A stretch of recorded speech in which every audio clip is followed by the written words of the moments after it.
Hello everyone, with a new setting as you can see, and I'm quite pleased with this one. And once again, it's the work of the Norwegian on my right because he's every time on the right, far right.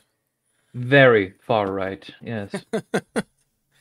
Don't you know, I am a founding member of the notorious Sultans of Chatelet, or one of them, at least.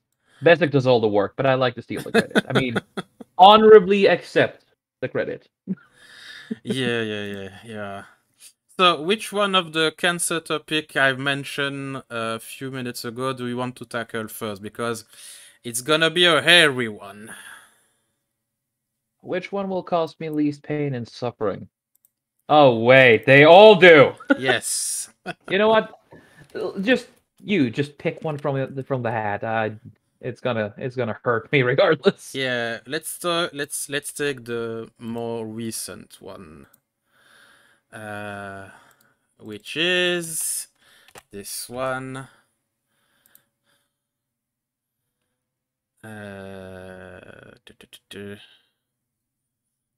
Why don't you take the one I want?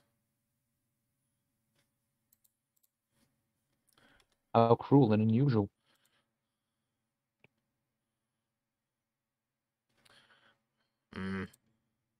Not this one. This one. Thank you. Technical difficulties. Please be patient. Yeah. Also, hello, Bezek. So, have you heard about the new Scooby-Doo TV show?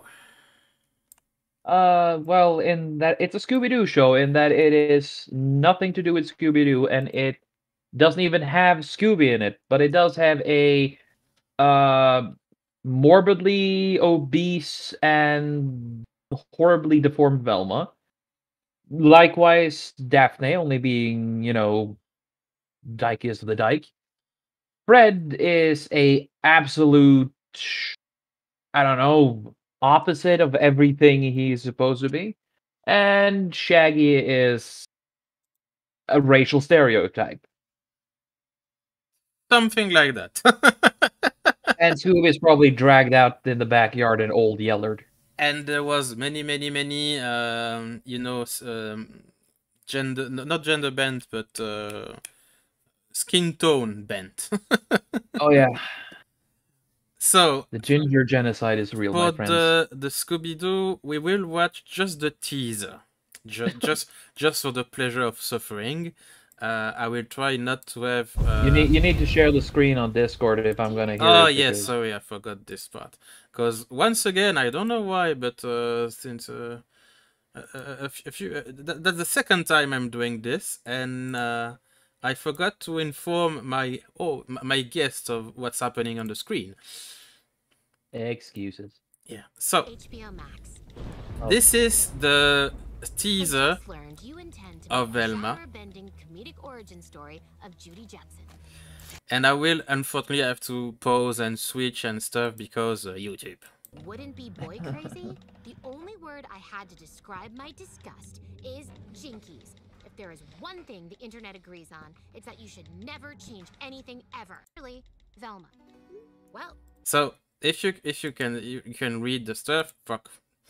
This is Velma who's complaining, and it's like a fourth wall breaking of she's complaining about the show that she banned the character and changed the stuff, and she complained herself about this since the fan will complain about this.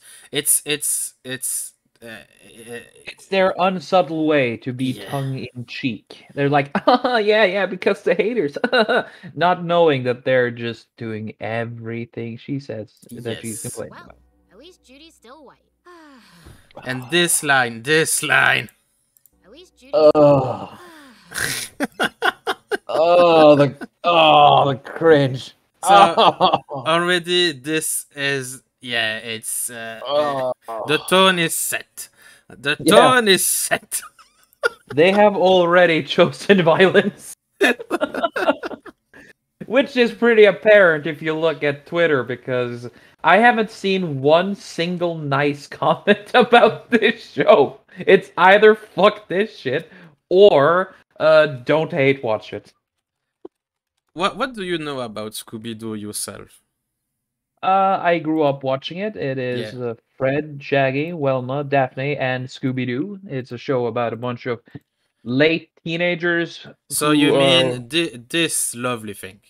yes, where actually the blonde guy and the dog is the same voice actor as Megatron, Frank Welker. A Didn't know fucking that. legend.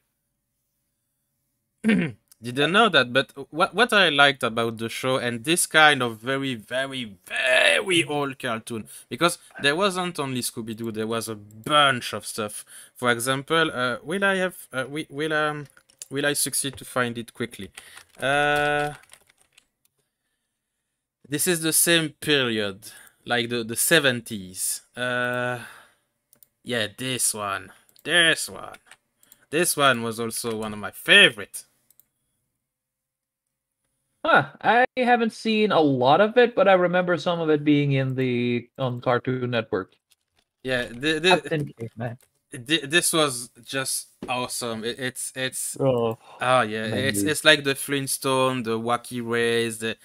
It was tongue in cheek. It was wacky. It was just pure fun for kids. Yeah, and also you have that series, it's many of the same characters from the two main bad guys from the Wacky Race, Yeah, Muttley and the fucking where they're like air pilots. yeah. This thing, like Yeah, every single thing on this screen is just scream awesome. yeah. But the thing is, it screams personality. Each character is defined by their car. My favorite was this one with the dragon.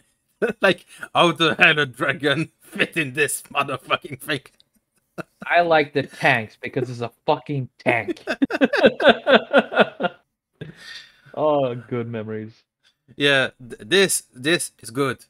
This good. This good. This not.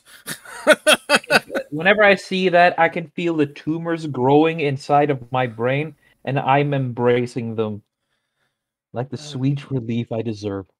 And did you watch the Scooby Doo movies, like the old movies I didn't in watch a lot of them, 2000? no. I didn't watch a lot of those, no. I was more Uh, a fan of the series, and also I was. It was that point in my life I was starting to get busy with other things. yeah, I understand. But this, yeah, this is the one. Da-da-da-da. Da-da-da-da. Da-da-da-da. Da-da-da-da-da-da-da. The Halo music. Yep. Yeah, this one was awesome. This one was fun.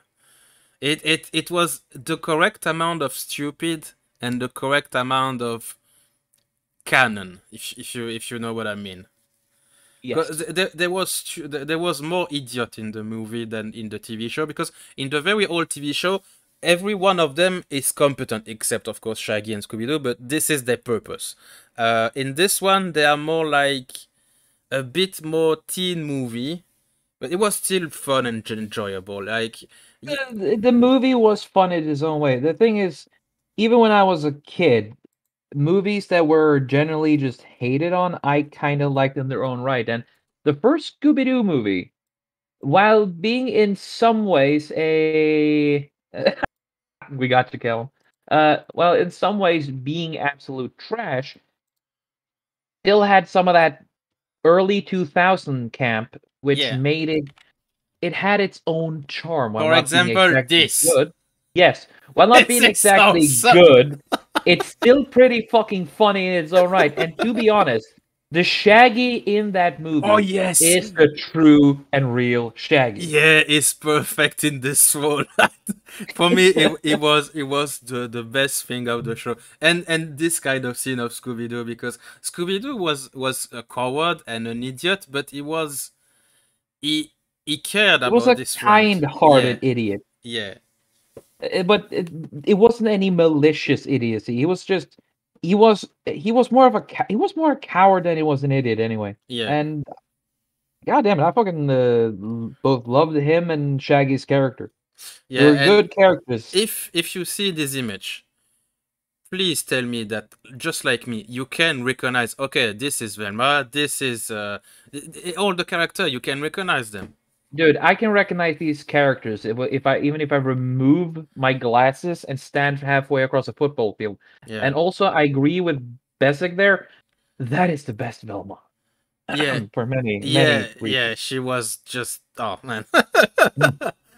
the perfect amount of woman.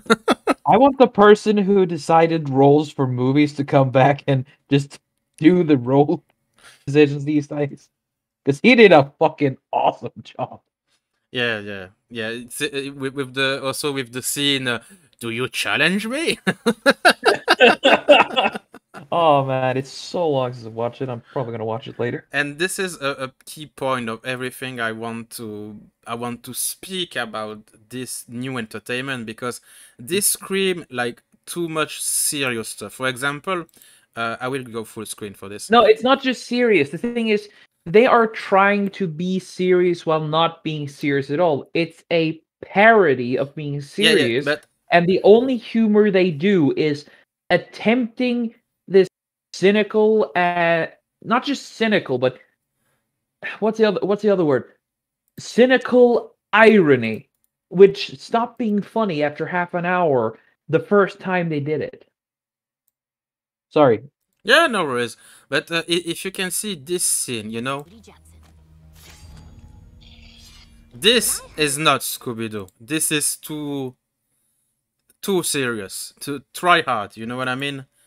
Yeah, but it's the same thing with being like they're trying to be serious while also trying to be funny. Like, I've seen a clip where somebody loses their leg and is like, "Oh, okay.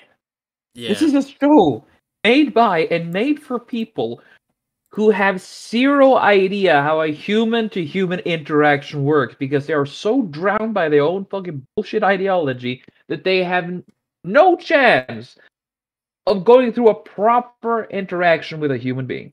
And for example, also here you can, I'm sure every one of you remember the tone of the old TV show and even the movie. So here you have the shadow of the assassin, and even on the screen, oh, a serial killer on the loose. There was never a serial killer or like actual grim thing in Scooby-Doo. It was just, you know, stupid plot like, oh damn kids, if it was for you, my plan would have succeeded. It's kids show. Say not this. I don't understand. It's absolutely, I don't know. It's absolutely fucking retarded. No matter how you look at it, Yeah, because it's like, this is the person who says, "Oh, Scooby-Doo is silly because they're dressing up like ghosts," and this is like, "Oh, let's make it a murder mystery." It's like, okay, and you still have her being a one big middle finger to anyone who actually cares about the actual show. Yeah. It reminds me also of the South Park episode about Scooby-Doo. Well, they parody Scooby-Doo with the band Korn, and they make like stupid reference to the Scooby-Doo universe. Yeah, but at least that one was fucking funny in its own way. Because if you see, if I use this lamp and this candle and this piece of cheese with the sun, it make a shadow of a goat. Yes, basically that, and that was fucking funnier. Oh man, but yeah, it's where do these dangerous people, I think I'm starting to call them dangerous people, will stop at desecrating things we used to love? It's at one point I felt that it was like malicious, but not to be evil. Now I think they are evil. Because Okay, it's almost they take pleasure in destroying things. You just call them malicious? Dude. You're too soft on these fuckers. YouTube, man. YouTube. I know. Let's just say that I have some choice words, and if I were allowed to say my choice words, the poor Christopher's YouTube career would be over, and I'm not going to be that rude to him yet. What? And if you notice, we are going for on this Scooby-Doo bit for like 20 minutes. Not even once we mention diversity and inclusion. So the problem, I'd rather stab my own ball sack out with a rusty nail than to the do problem and satanic thing that is this show is so bad that we don't even have to mention diversity and inclusion to explain the problem. It's already a fucking cancer, and everybody knows it. Yeah, and in this article, I didn't even bother to start reading it because there is this thing. If it wasn't clear enough, yes, my cat, I know, Besek. If it wasn't clear enough, Scooby-Doo is a kids thing. You can enjoy it when you are older, but it's marketed and made for kids, with kids humor, kids storyline, kids everything. Not once there is a sex reference in the original Scooby-Doo, and even in the movies. They're a bit flirty, but not much more. No. Here we are full-on sex joke.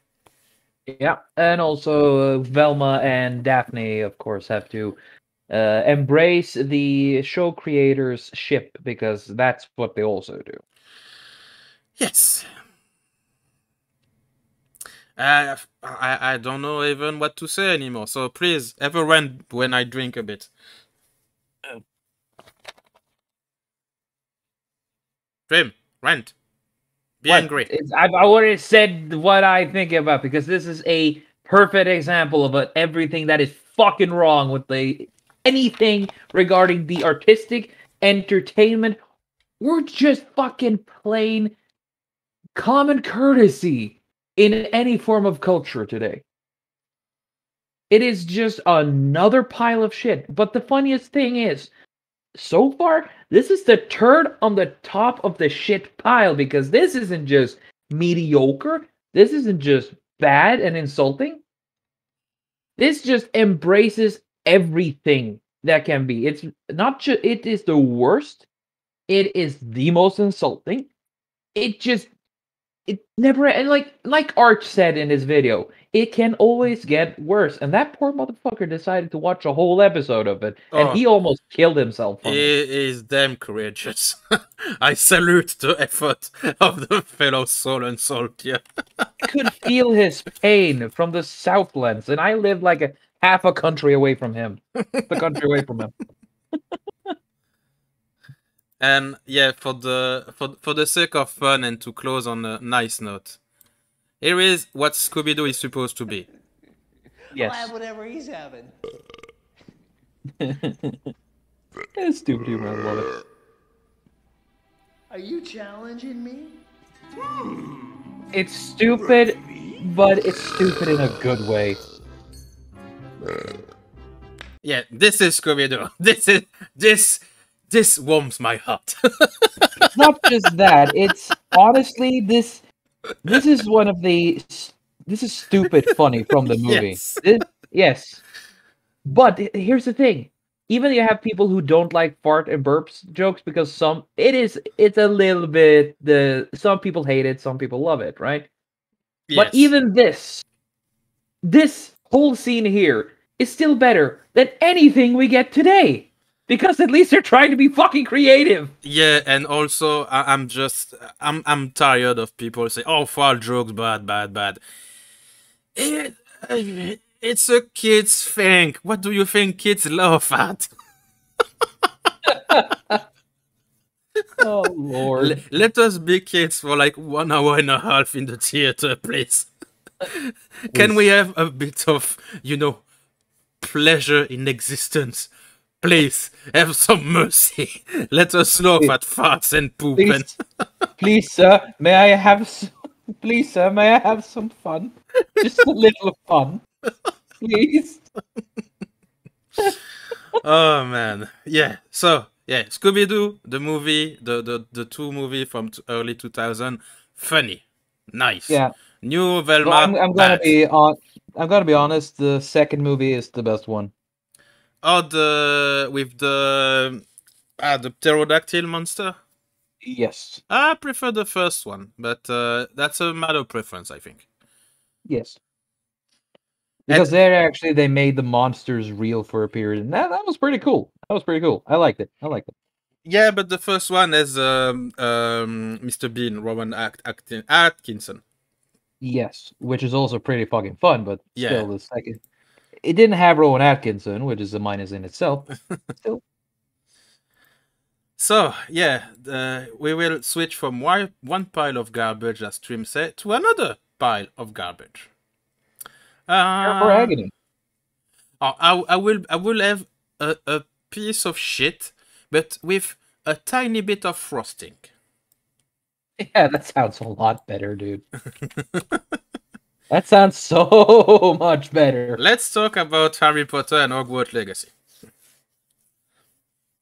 I mean, already what I read there just makes me wanna, fucking pre-order the game. So Yeah, that's what I said about the silver lining, the piece of frosting, because as stated, transphobia, blah blah blah, capitalist. I know everyone dicks is hard, but some people are mad that you have an erection, or that you have a penis at all, except if you are transgender people. But the thing is, and oh no, that's not the article I wanted to show, because I have two articles, and this is the older one. The other one has a bit more information in it, because for once I read the article before showing it to the public. So, which bit was it? Yeah. So, if you are not aware, because I know that many of you like G's in their pants when they tag the game transphobic, capitalist, and I don't remember the third one. But apparently the developer tried their damned hardest to distance themselves of J.K. Rowling. So, which part was it?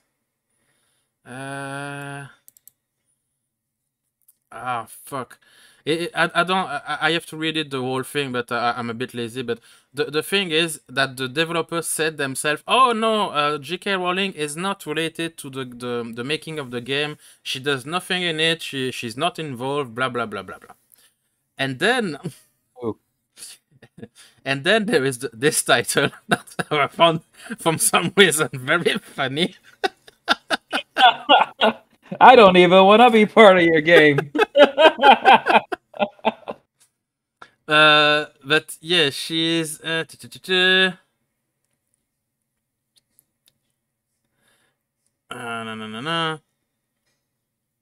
Yeah, she does not involve in the game, and she doesn't have anything in the publisher and everything. But she had like a bit of a, how to say that?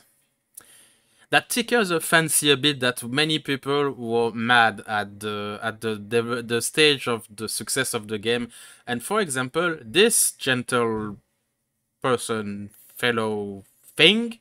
What the hell that is? Yes, that is apparently a well-known YouTuber, which is trans person. As you can see here, almost 200,000 subscribers, which is honorable.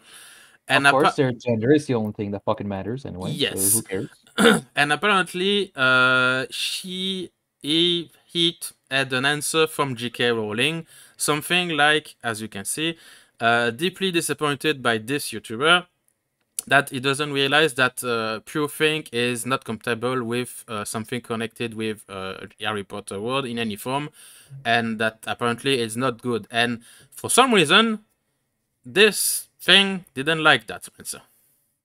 Really? Apparently, it didn't like to be called out. How strange. Yeah, and apparently, Pure Thing for this person is very good. Yeah. Let's just put it like this, people. The thing that vampires, parasites, and socialists and like-minded shills hate is sunlight because it burns them. And for your own displeasure, we will watch a bit of the video. So, before we get started, I just want to show you look at my sweatshirt. Isn't it awesome and amazing? I adore it. Also, it's snowing in Seattle today. That never happens. It's a Christmas miracle. You can even see it out there. But Have you ever noticed that every single of these people has almost always the same voice?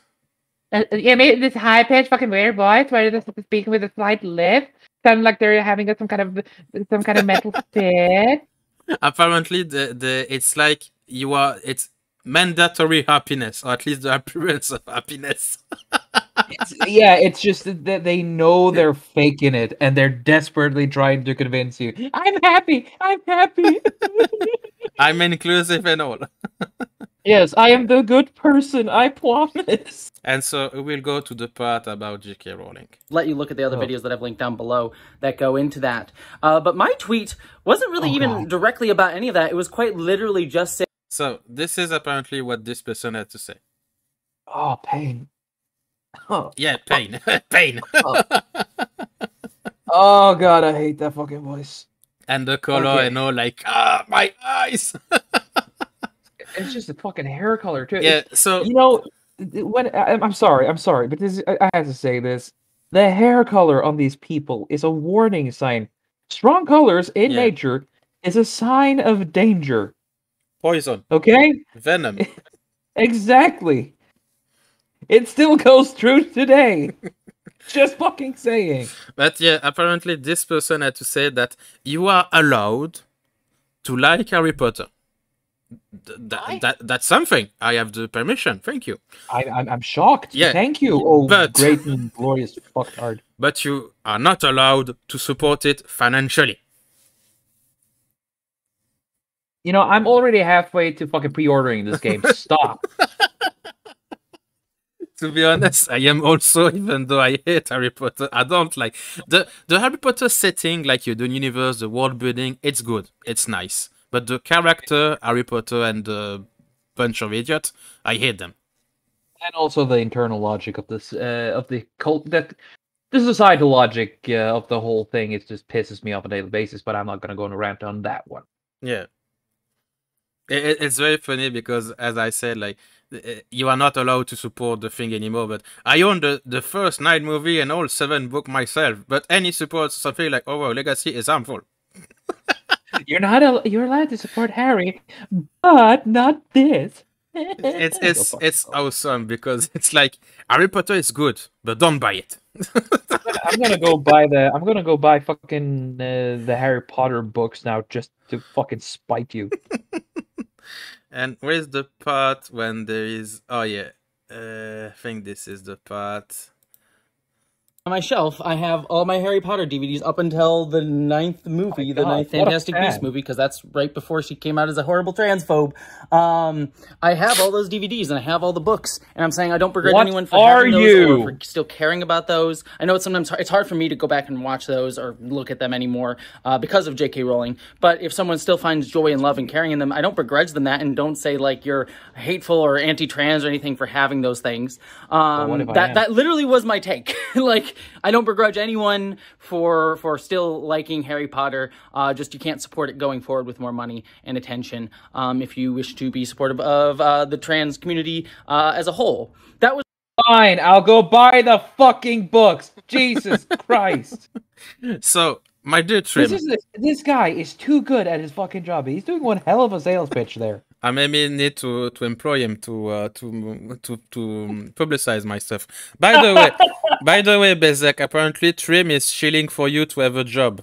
We may have to talk about something later, you and I, my dear Australian. It's a potential thing. It was a suggestion, not something that's guaranteed, mind you. Yeah, but apparently the state of the wallet of your Australian friend is something very close to your heart. Well, I want him to get rich so he can fucking finish his Texan transition, so he doesn't have to stay in that hellhole anymore. Yeah, but on another note, my dear friend Trim, you are Norwegian, yes? Yes. Last time I checked. In Norway, there was at sometimes, maybe, possibly, it may have something with stuff called black metal. Possibly. And some church on fire. Can neither confirm nor deny, but most likely. Most likely. What I'm thing is, it's good kindling. So for the people who don't get the joke, in Norway, which is yes, this is the birthplace of black metal. Well, there was Venom beforehand, but it's another topic. I don't want to go too much into the history of metal, but Norway is more mainly the birthplace of black metal. And in the 90s, I think it's the 90s or late 80s, I'm not sure, but I think it was 90s. There was some many churches went poof on fire, and one of the guy responsible for it was a guy named Varg Vikernes. I think I pronounced it correctly, which is the only musician in the band named Burzum, and the guy is very talented at music. Among with the other guy who did this this criminal act of burning the churches, and I have always had the love for the music of the guy, but I never supported his action or what he thought or something. I was just, damn, this dude is talented. That's it. And it always struck me as very weird that people, like for this J.K. Rowling schism and revolution, that for something so important for them, because most of these idiots, their whole identity at one point in their life resolve around Harry Potter universe. It's their religion at some point. How quickly they turn on the writer. Yeah, but the thing is, Chris, what you're doing is separating the art from the artist, something that they are really bad at doing, because that requires cognitive thinking. Possibly. Something you and I are capable of. I will find something, a funny picture for you to remember. Is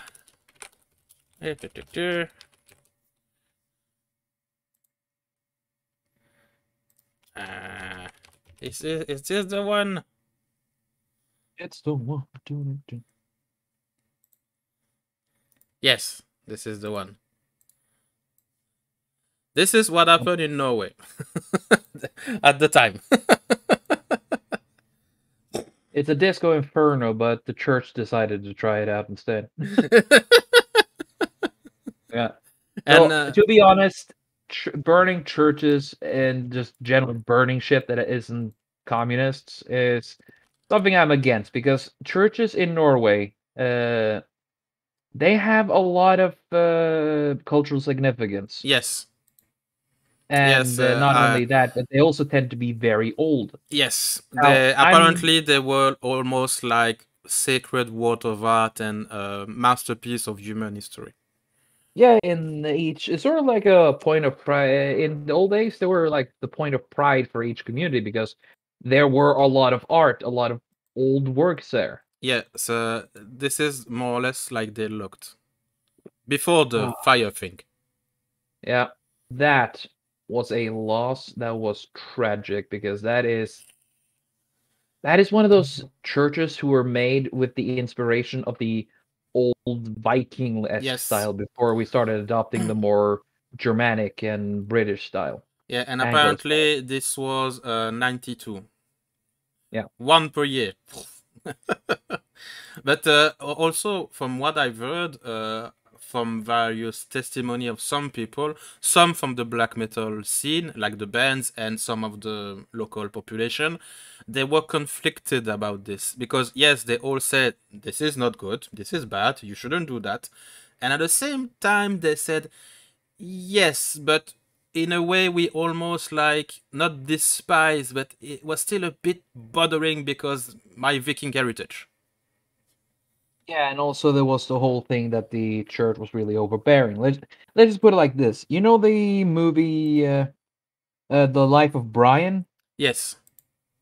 That was banned in Norway when it came out because it was not Christian enough. Yeah. And the church was really overbearing back in the day. And of course it chafed a lot of people the wrong way. So Yeah. It is understandable how it happened. I'm still not condoning it, but Oh yes, of I course. understand where it's born from. Not a single person I've heard in various documentary and some books that were written about this circumstance of incident in the church burning in Norway. Not every single one say, "Oh yes, this is good," except the perpetrator themselves or some very minor nutcase. But like every single normal person say, "Yeah, this is bad. It's a tragic loss." And again after that. But in a way, we understand that maybe it was doomed to, no, doom, but it has to happen at some point because some idiot would try something like that. You know what I mean? It was bound to happen in Bound a to way, happen. yes. Thank you. Yes. Yeah, because again, the church was way too overbearing, and it wasn't as separated from the state as it is nowadays. Yeah. So, kind of understandable. But it's to me, I'm not going entirely on a tangent here with black metal stuff and Norwegian history. It's that these idiots, as you said, are incapable of distancing themselves from the thing they used to love, and they have like a schizophrenic relationship. Like they say, "This is bad, this is dangerous, this is like," but I have all the Blu-rays. Oh, idiots! And here, the crazy fuckers who burn churches like treasures of humankind, and they are more sane, at least to me. I hope I don't do or say something bad because I don't want to disrespect your country or heritage or anything, because I know it was at one point a sensitive topic in Norway, but it's all right. You're to me the comparison is correct. Yeah, it's pretty apt. And yeah, this is beautiful. This is very beautiful. It's almost something like you see in video games or movie, and yeah, I don't know if there is still some like this in the country of the. We still have a lot of them. Yeah. We still have a lot of churches. The thing is, though, doing a church burning like this is the same as doing the great leap forward in China. You're removing part of culture for ideology, and no matter the message, you should never do anything like this. Yes. Yes, so we close that because it's still sad. But yeah, to get back on the game itself and not the ideologic part of the stuff. Apparently also yes, fortunately, this is a hornet nest. This is only 5 stings in 5 millions. Apparently they are blaming J.K. Rowling, who is like maybe a bit or not, we are not sure, involved in the game. I remember that she put the fans in a difficult position. And I remember she is maybe not a bit, we are not sure, involved in the game. Like, how much can they twist their own testicles? I mean, yeah, they don't have it anymore, but Jesus. Oh, this is why I wanted to cover this specific article, because it's like, yes, but no, but yes, but no, but yes, but no. This was what they use as a focal point, or rather as their own cult, because again, these brainlets are the kind of people who in a previous lifetime, earlier in existence, would have been die-hard Christians who would have just helped the Inquisition. Yep. Basically, but this time the the tenets of the church doesn't really follow them, so they need to show how much they care for the message and immediately stab everything that goes against them in the back. Yeah, this is something. This is something. I have a hard time fully understanding what's happening, but to me it's very funny because everyone is screaming like Hitler, Nazi, bad, kill, murder, and the game is smash success. Like, I don't even know if success is still a correct word to use, because Thing is, the more they screech about it, the more the game sells. yeah, but that is the thing though. When the wrong people shriek for the right thing, for the right reasons, it will encourage people to go against what they're shrieking about, go for what they're shrieking about, just to spite them. And we can tell, most people can tell when they are faking being triggered and when they're actually triggered. And this is one of the points where they are actually triggered neurotically. So that's why a lot of people are like, okay, as a fuck you, I'm buying this. And I don't know if I'm against or I'm for it, because the game might be shit, but Yeah, it triggers the right people. Yeah, and to give a bit more context to Prime Night, no, there was no on another church burning in Norway, but I was comparing the crazy people who burned the church to the people who scream murder about J.K. Rowling, and the crazy people who burn churches had more sense and logic to their action than these guys, and like 99.99999% of metal fan who love the black metal music of the guy who burned churches are able to distance themselves from the action of the church burning or the murder, because there is also that tiny details to the music. Like, they like the music, but they don't condone and agree with the action of the musician. This is the point I wanted to make. Like, if an arsonist and a murderer has more common sense than these guys, I cannot. I cannot. Not just that, but if they're able to be fucking more human, that is a pretty bad sign, not gonna lie. Yes. And I'm sorry to go to this extreme, but again, the point is valid, to my opinion. It is. I'm not gonna say anything against it. Especially since you have more in-depth knowledge of it, since you are Norwegian yourself. Yeah, I didn't really follow much on it other than the loss of cultural value, basically.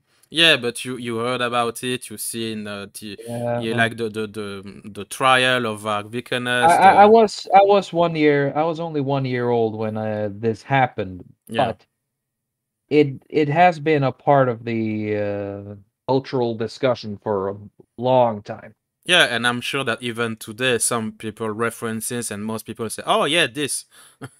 Yep, there's a fair few of them. Yeah, and speaking about crazy people, we are going a bit more into the rabbit hole of the crazy people. Hold on to your butt, Stream. It always goes deeper, ladies and gentlemen. Because as Bezek said, it always gets worse. Oh yeah, this one. It's okay when Ezra Miller does it, because it is fucked. He has the correct pronouns. He has the correct pronouns. Remember, people, you too can get away with actual fucking crimes as long as you have the right politics. And it's not even a small crime. It's I tried to find the list. I wasn't able to. Because I think there was like kidnapping, drug, driving under influence, crossing a state line. There was so many. Hey, Chris, it's easier to say what he hasn't done. Yeah, murder. I think he still has not committed that. Yet. Or as we know of. Yeah, so to resume the thing, this thing again, it's always these people. Have you noticed? Oh, yeah. He has a quite long judicial case and some stuff going for him or against him. I'm not sure at this point. And he's the actor of The Flash, which is, to my personal taste, not a good actor of the Flash, because the one in the TV show, even the TV show is not great, he was better in every single instances, for me at least. And apparently he was like more or less acquitted. Well, not actually acquitted, but he had a bit slap on the wrist. Like, bad. Okay. That's it. Just a slap on the wrist is all he's gonna get, even while fucking we have a grooming number. children. Trim, we have a number. Read this. Under the deal, the Flash actor agreed to plead guilty to lawful trespass, a misdemeanor, and will serve 1 year probation and pay a $500 fine. The right politics, everyone. So apparently, kidnapping someone costs $500. Kidnapping, grooming, trying to make them transgender, which does nothing but yes, cause suffering. he did that. Yes, yes, yes. Ezra Miller is a monster, not a person.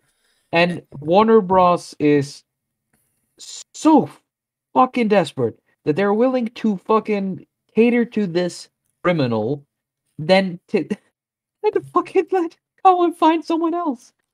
I don't know why they're doing this, but I don't know. Maybe he's sucking the dick of every board member there. Maybe he does so mad blowjobs that they just don't want him gone. Yes, I think that's it. And to focus a bit more on the cultural side and the art side, this is the TV show of The Flash. So you can see, I will try to get the part when we can see the actor. Yeah. Oh my god. Where am I? You're at Star Labs. I need you to urinate in this. What is happening? What is going on? You were struck by lightning, dude. Lightning gave me abs. You were in a coma.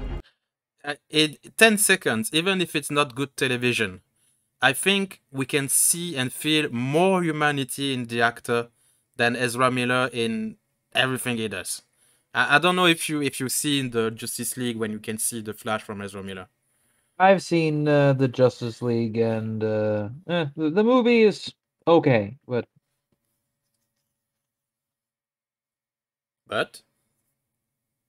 I like the movie. The problem is I don't like Ezra Miller. Okay. But the thing is, with this instances of the Flash, you can see that the actor is human being.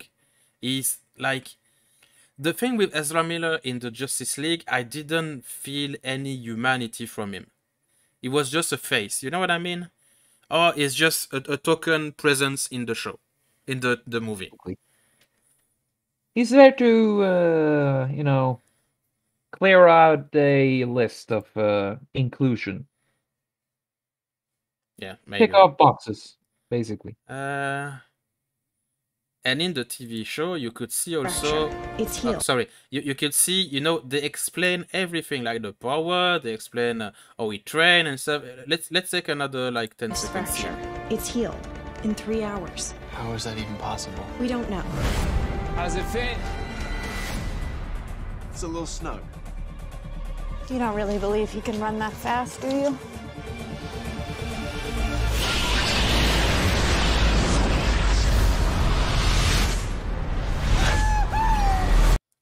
Again, humanity. A teenager who finds power. He has fun. That's it. We don't want any more. No representation, no politics, no just the Flash.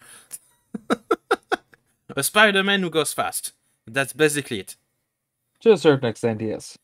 I mean, if you want the proper Flash, if you want to see proper DC, do yourself a favor and go and watch the good old series called Justice League and its sequel series, Justice League Unlimited. There you have the entire DC cast done with respect and passion. You don't need anything else. Just watch Justice League and Justice League Unlimited, because that's all you'll ever need.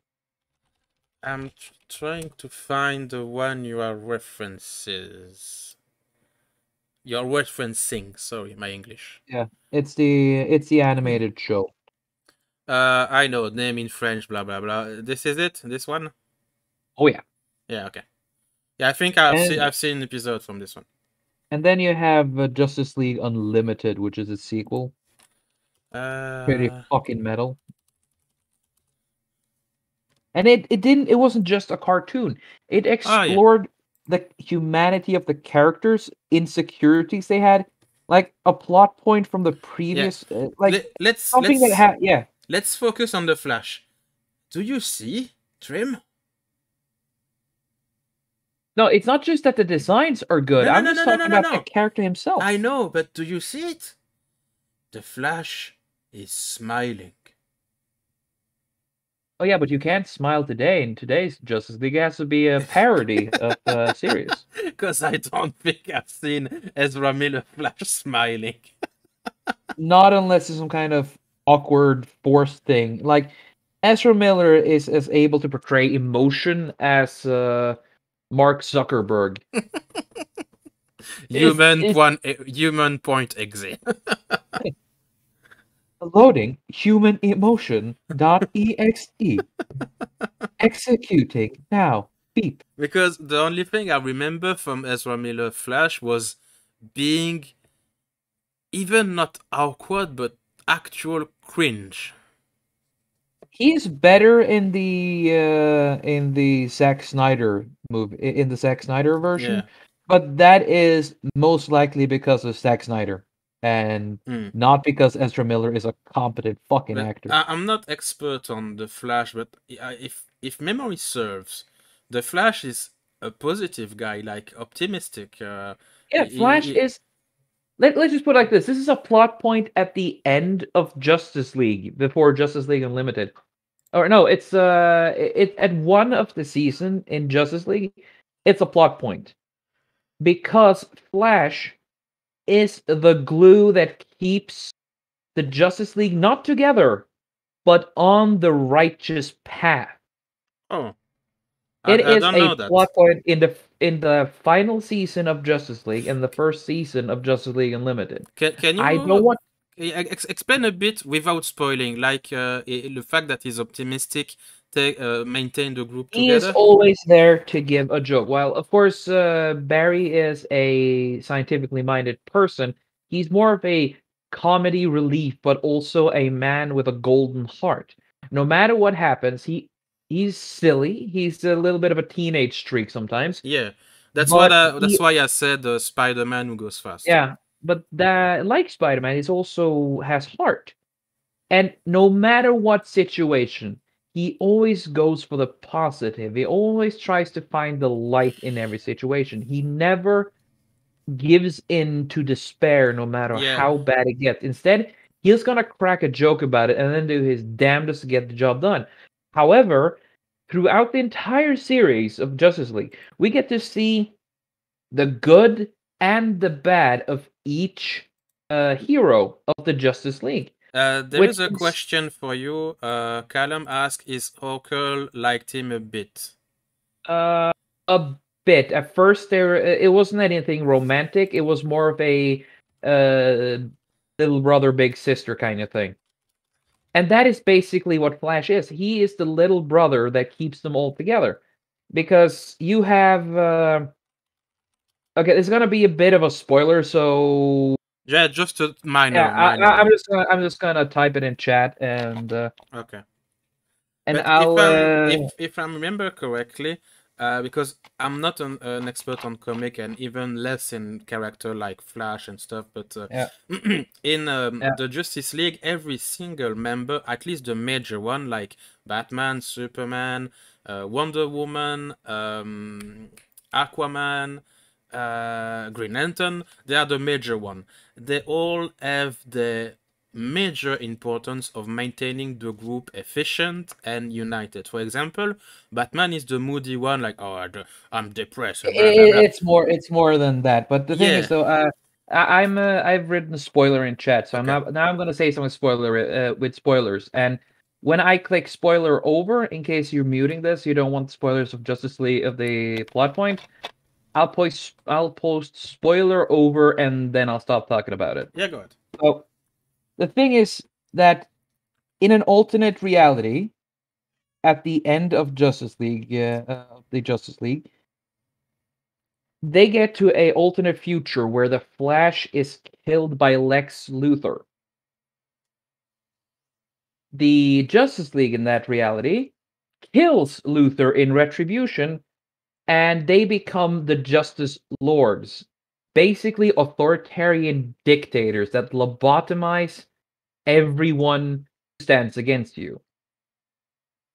You get to see throughout the episodes that the Justice Lord have captured and detained every villain, and those they haven't killed, they've lobotomized and turned them into public assistants. And now that they see another future where Flash is still alive, but they see the Justice League and Lex Luthor is alive, it's like, oh no, these people are going to suffer. We are going to go there and do this horrible deed for them, so they don't have to do what we had to do, right? Mm. So the Justice League is forced to fight their alternate universe opposites. Okay. However, the difference is that they have the Flash. So in the end, it always ends up with it ends up with Flash being the focal point, which in the first season of Justice League Unlimited, I think it's the first season, there is a plot point where it ends up a guy finds basically a conspiracy theorist guy. The Question, I guess. He also finds out about the inevitability of Lex Luthor going bad, causing Armageddon if Flash is killed. Yeah. However, this is the proper timeline, so he manages to get through it. But the point is that the Flash is the heart and the soul of the team, and if he leaves, if he's killed, everybody will turn evil. Yeah, it's like you don't no more fun, no more joke, no more. Because regardless of the situation, Flash always finds a positive. Yeah, not naive, but as you say, optimistic. Like, I know your wife is dead, you're bankrupt, but you can rebound. Trust me. In a way, he would try that. Yeah, he would try that. It's also funny because Mr. Bier, which is I think he's a fan of mine at this time. Almost every single live I do, he is there, and I very appreciate it. And so he he came like during the stream, and it's funny because he said, made me laugh when Trim said that Flash has a good heart and always make things positive. I do agree with him, but when we see who chose to play Flash in the movie as Ezra Miller, and I answer, that's exactly what we are talking about. Yeah, but this is like, the Justice League people here are not going to be good people because Ezra Miller is... He's not able to portray the Flash as he's supposed to be. And that's also funny because that's exactly also what I did, Mr. Bier. I saw the actor of the TV show Flash, which is still not perfect. He's human. He's a human being. Emotions. The Flash is human with emotion. So it's very funny that the thing we are talking about, the guy came in the middle of it. But why would you say that? Because I think that's why we are saying that. Oh, okay. Yeah. Oh, now I get it. Sorry, I just get a little bit. Yeah, no, it's perfect because it's make everything logical. Because now we switch on the second side of the coin of the piece of shit, which is this. Our beloved Nerd King, Henry Cavill. Salute the king in chat, please. Oh, yeah. Please, salute. 07, everybody. 07. Yeah, exactly. And this guy, who does nothing wrong, no crime, is a good actor of everything he tried to make. Like, have you watched the Mission Impossible movie where he's in? No, I haven't. But the thing is, though, whenever somebody's called a toxic gamer, You know they're good people. Yes, but in this Mission Impossible is amazing. I'm not a fan of Mission Impossible, like I'm not a super fan, but I very love the first one. In partially because there is the French actor Jean Reno, which I very much love, and trust me, guys, is an amazing actor. From those who don't remember the name, is the guy who played Leon with Natalie Portman. The movie with the assassin and the little girl, and it is a very great actor, Jean Reno. And the first Mission Impossible was one of the best action movie you could ever see. Anyway, so it was good in Mission Impossible, it was good in The Witcher, it was good in everything. He has not committed any crime, he's passionate about the character, everything, and this guy is toxic gamer, bad people, fired from everything. And yeah, but that's because he has made the horrible. And he hates women, Trim. He hates women. Oh, based. I mean, what? And I'm sure that almost every single... Well, yes, Mr. Bia, in Godzilla is amazing. He's amazing. He played the cliché French perfectly. À la perfection. La pièce de résistance. And when a Belgian says it, you mean you know it's good. Yeah. I know that many people, especially Godzilla fans, hate the Godzilla of Cameron. Yeah, I think it's Cameron. But yeah, it is very good, and he does perfectly the French spy, intelligence agent, and he does every cliche of the French, but in a cute way, not insulting. French way. Yeah, in the proper French way. Yeah, it's not insulting, and it's not like, yeah, it does like. Side segue. In the Godzilla movie, it's related to the French nuclear try in the period of Jacques Chirac, the president, if I'm correct, in my memory serve. Yeah. And so Godzilla is directly related to the French government. Godzilla came to the US, Manhattan, New York, and at some point the French say, we have to send agent there. And there is Jean Reno. Which are you talking about, the Godzilla 1990 movie? Yes, this one. The one where he's a giant iguana? Yes. I am gonna be honest. Some people hate me for this, but I actually like the movie. Yes, that's what I say. I liked it very much also, and in part because of Jean Reno and the way they depict the French spy that he is and his team. And he joked very much about the US, for example. Why is the croissant? And they have like donuts and bad cafe and stuff like that. So it's very fun, and it's borderline wholesome. And yeah, Jean Reno is a very nice actor. So that's what I said. The first Mission Impossible movie was very good to me because Jean Reno is a fantastic actor. Fantastic actor.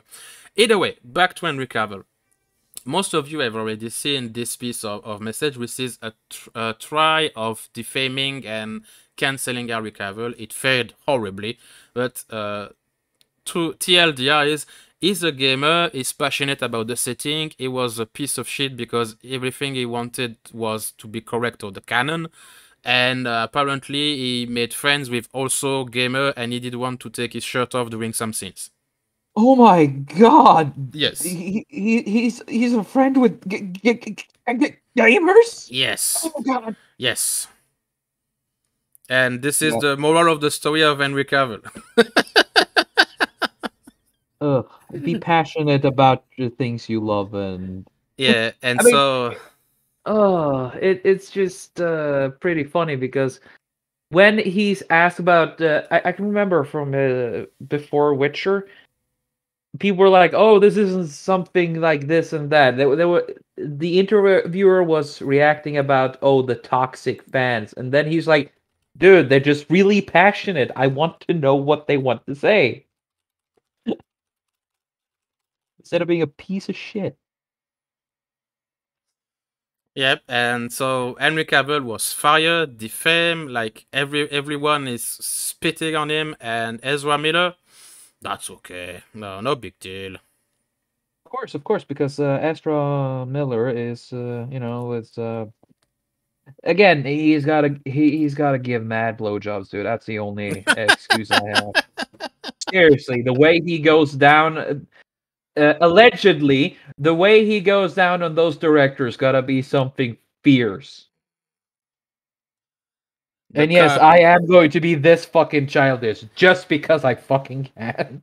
The casting couch was stained many times. The casting couch became the casting office. Yeah. And just to suffer together a bit of the season 3, which is the last season of Henry Cavill. Give me 2 seconds. I need to lobotomize myself. Ah, fuck! No trailer. Ah, well, no point. No trailer. I thought it was a trailer, but no, it's just news and cast and blah blah blah. Doesn't matter. Was BS. You have to leave a bit. Huh? No. I was just like, instead of watching a woke flicks trailer, can I instead lobotomize myself? Oh, not yet. Wait till the end. Damn it. But yeah, it's crazy for me. It's not even double standard. It's like quintillion standards. I have choice words, but I don't think Susan would appreciate them. So instead of eating your channel, I'm just gonna be nice. Allegedly. So next topic. I have 3 more topics. So, do you want to vomit? Do you want to lose faith in humanity? Or do you want to scream loudly? Again, can I lobotomize myself instead? Because you just gave me nothing but, you know, all those were bad choices. Does it even fucking matter? Choose your poison. One least likely to make me want to die. Okay. I can deal with that.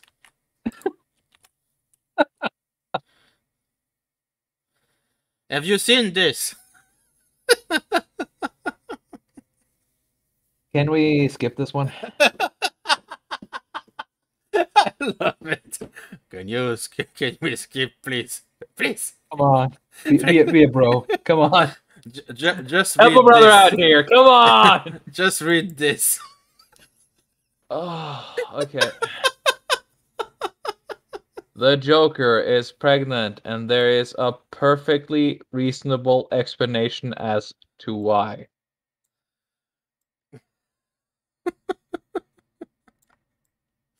I love how they push it to the maximum. Like, trust me, there is an explanation. This is logical. Please, trust us. Okay, I'm back. I had to mute myself for a second there, sorry. Okay. I'm just so fucking tired of this fucking You can. I mean, it's not just that, but just look at the fucking art. Look at the way they draw. Look at the drawing there. Yeah. Scroll up. Or actually, yeah. Look, it's not even colored within the fucking lines. There's no proper shading. Yes. This is bullshit. The art in itself is cheap, cookie cutter crap, and I don't even want to talk about the fucking story. So, just for fun, according to you, I failed to see the fun. According to you, why and how would the Joker be pregnant?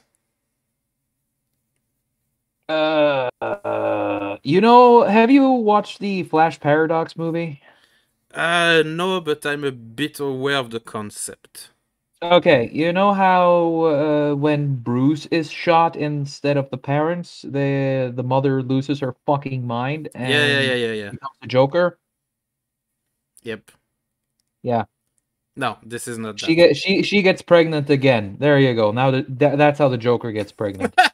This is actually Bruce's mother. Basically. No. So, if I'm not mistaken, let me check. Yeah. So, or what if you are mistaken? I will read. No. It turns out that what actually happened is that he swallowed, the Joker, a bunch of mud at the same time that Zatanna, a witch, if I'm not mistaken, it's a friend of John Constantine, was cursing him, and something magical probably happened. Anyway, bath up a little Joker mud duplicate. And if that sounds dark, Lizanie, that's very much the point.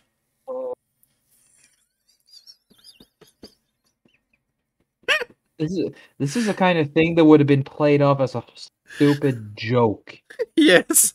And some kind of horrible non-canon thing. And if you actually would have done this, it would have played off for the joke that it fucking is. But not this day and age. It's not the joke.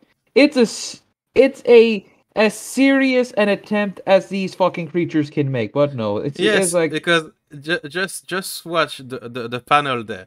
So he wakes up like, oh, I have a nice damn slept well, blah blah blah. Good morning, my friends. What's happening? Blah blah blah. And oh, what this do we have? This means he literally shits out the kid. He shits out the kid. That's it. He got some mud that was cursed, and he shits out the kid. Basically. That's it. And that's not finished.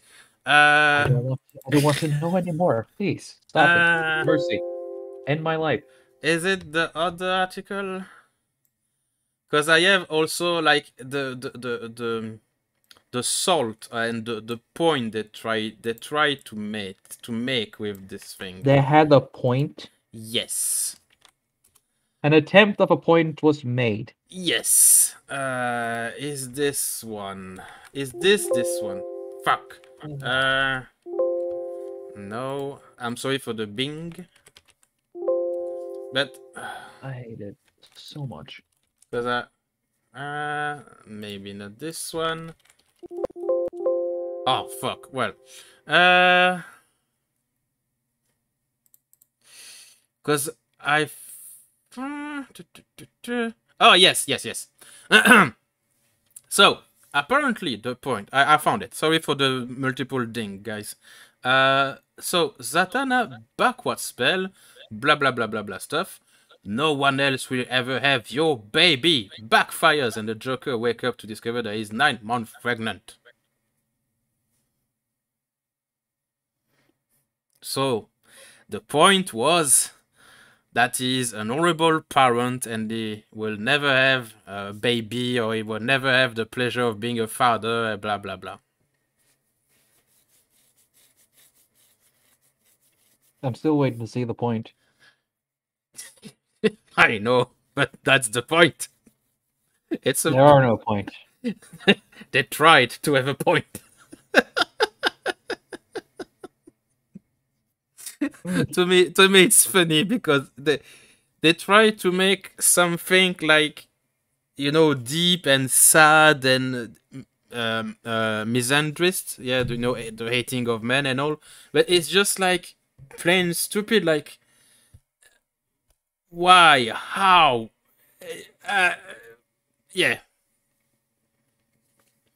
That's the point. That no one will ever have never have a child with him, and there was a curse to, the curse to have a baby, and that he bad parent, and I get it. Something like that. Trying to grandstand, woohoo, yay, look how diverse we are. Blah, blah, fucking blah. And that having a child is a responsibility, and that you should love your partner and don't beat women, because Joker is a man beater, like truly a man beater, a woman beater. That's basically his main occupation and favorite hobby with Harley Quinn. And yeah, that's the whole explanation of the pregnant Joker. That he had a cursed mud that made it pregnant because he is a bad person that should never have a baby. Ta-da! Ta-da! You, not to brag myself, Tim, but you remember when I explained a bit of my story and my books in the interview you did with Bezek? I think my storyline and my intrigue and the topic I wanted to tackle in my books was far superior Let's just say that. Can you get your fucking book translated? I need a palate cleanser. Please. Because Anyone?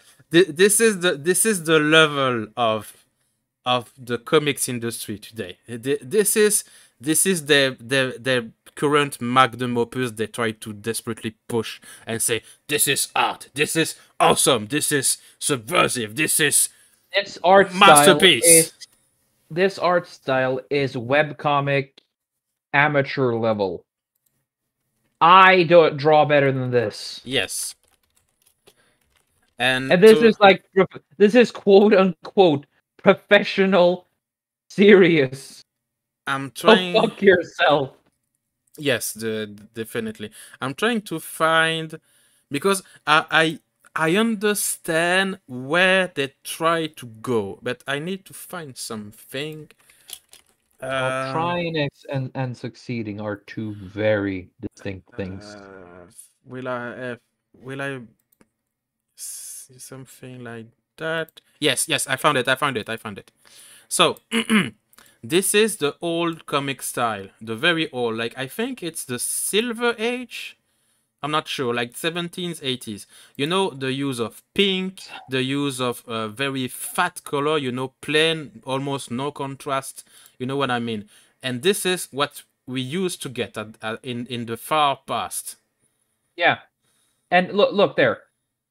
If get up both pictures, get up both pictures. Will I be able to do that? No, you don't. Just click between two tabs.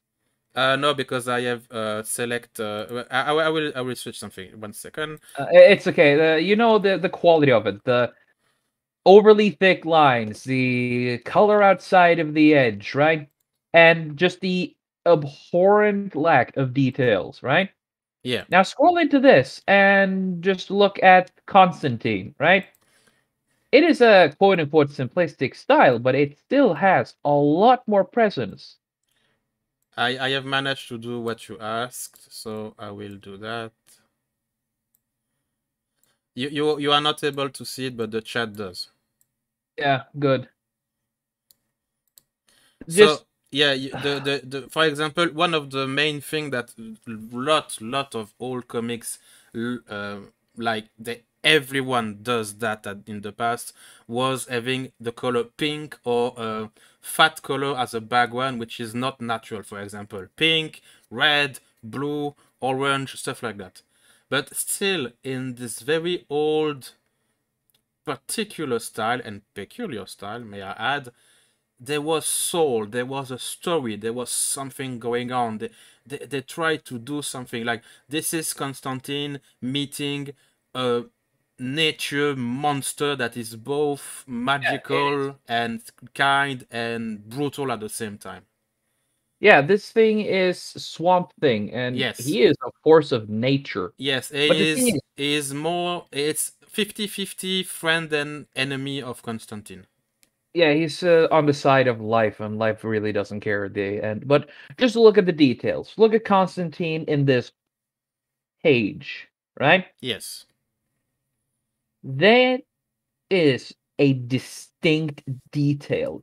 You can see clearly the eyes, nose, mouth, even down to the wrinkle of the clothing. Yes, and it's all the expression of the character, because if you see their proper, you can see a detailed face expression. But I also want to go to the Swamp Thing. Yes, the Swamp Thing. This is the kind of drawings that inspired me to do my drawings. I'm not able to replicate it, but this is the kind of stuff I love. Hyper detailed, beautifully deep. You can see almost during its how it manifests itself, just grows up, becomes more matte. And now, if you can, move your eyes to the left of the screen. It is overly simplified. It's a bad parody. The goon isn't even colored. It is the background of the wall, just done with one extra shade of color. Yeah, it's and as I said, there is something like 40 years of difference. 40 years. It's a lifetime. Yeah.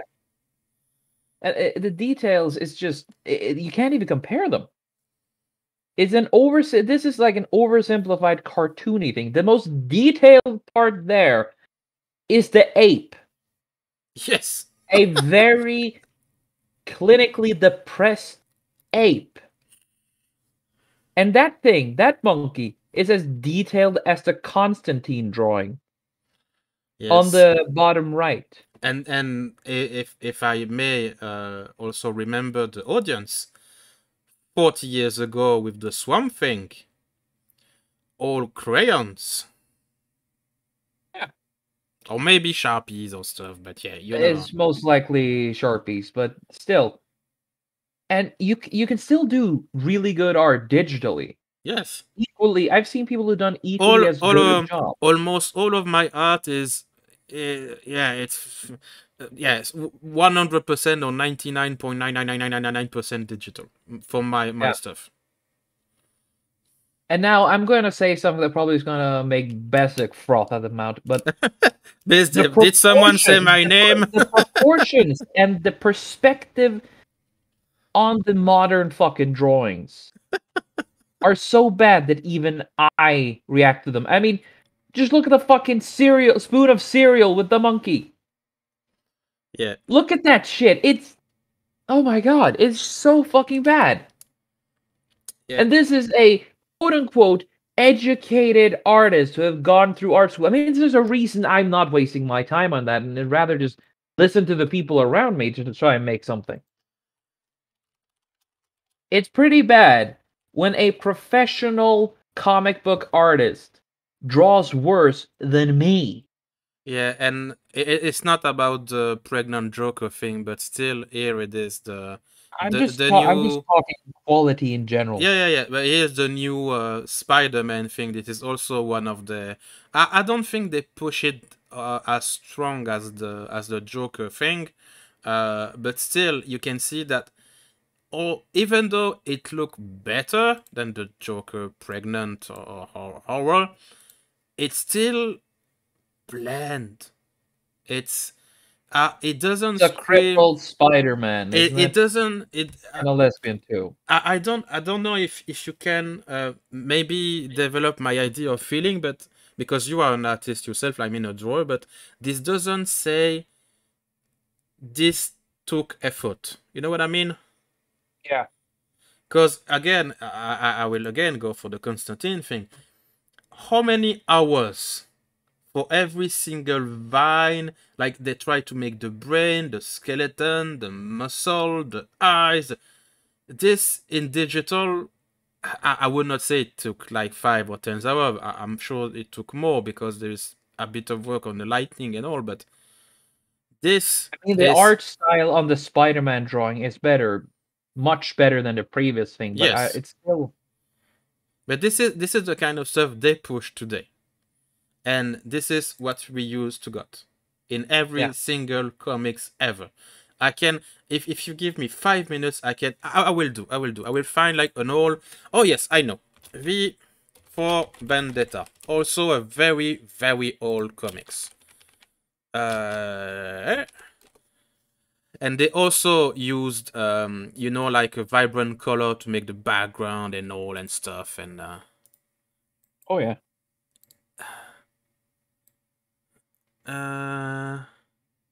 I think this is one page also.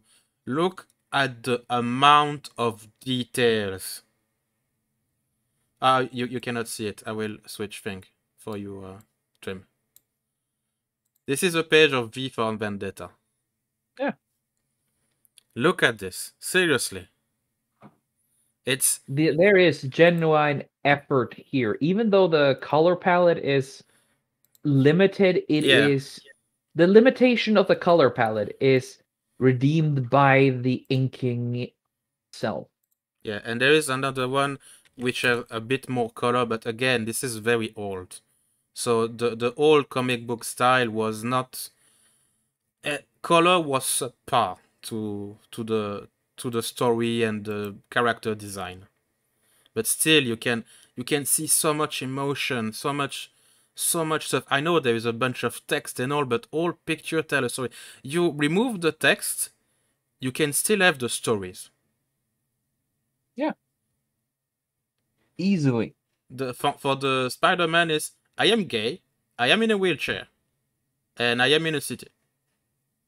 See how progressive I am. Yeah, sorry, chat. It's a bit on the renty side today, but yeah, this for someone like Trim and I, which are interested and hope to achieve something in the art world professionally, it stings, and it's shit. It's a crime again the craftsmanship of artists. Yeah. That these fuckers get paid money for this is more or less aggravating if I'm gonna use a very censored word. Yeah, and I honestly don't know why the industry pushed this so far. Because it's the right thing to do. A bunch of soulless fucks. Okay, no. I didn't do something very grave, important. Yeah, there is so many we could use a reference. For example, yeah, Alien versus Predator, the very old Fantastic Four. There are so many. I just took a few that came to mind very quickly, but yeah, this is more or less what this whole podcast is about, that I wanted to do with you, Trim, and my friend Florian, which we do in French. It's can we please go back to this, please? Go back to when art mattered. Yeah. When it had a meaning and a purpose. This is exactly, by the way, what Jordan Peterson said, that the pursuit of meaning. And to switch topic, because we only have 1/2 an hour left, I will have something that will make you lose faith in humanity now, Trim, if you allow me. More than usual? Okay, fine. Challenge accepted, motherfucker. Do you love Dungeons and Dragons? Before V5, yes. Okay, because there is a small victory. Look at the title. You lose faith in humanity, though. Yeah, still, but that's the point. You lose faith in humanity because you had a bit of a faith. Because if you read the title, making a lot of assumptions now, buddy. If you look at the title and read it, yeah, they then backpedal on the open game license thing. Like, maybe it was a bit too much. Maybe. I haven't followed this. I don't really understand any of this. I just know that Wizard of the Coast are just being predatory as they usually are, and yes, more than that, I have no idea. So to have a bit a quick resume of the thing, the goal was something like every single other company that work for or with Wizard of the Coast. When I mean with, it's like they make stuff for the IP, but not exactly stated like official DnD stuff. You know what I mean? No? Yes? Maybe? Okay. Maybe. So, for example, they made figurines, they made character sheet, they made like master screen, you know, when you actually play on a table with paper, stuff like that. They are not official stuff, but they are. You cannot mistake that for anything else. That okay, it's for Dungeons and Dragons or other RPG game, and this was the crux of the open game license. And they made something like, okay, we will update the open game license that everyone else had since 2001, I think was the date. And if we deem that's not good or we don't like it, you lose your license and you are forced to sign this new version, and if you not, we take you to court. Something like that.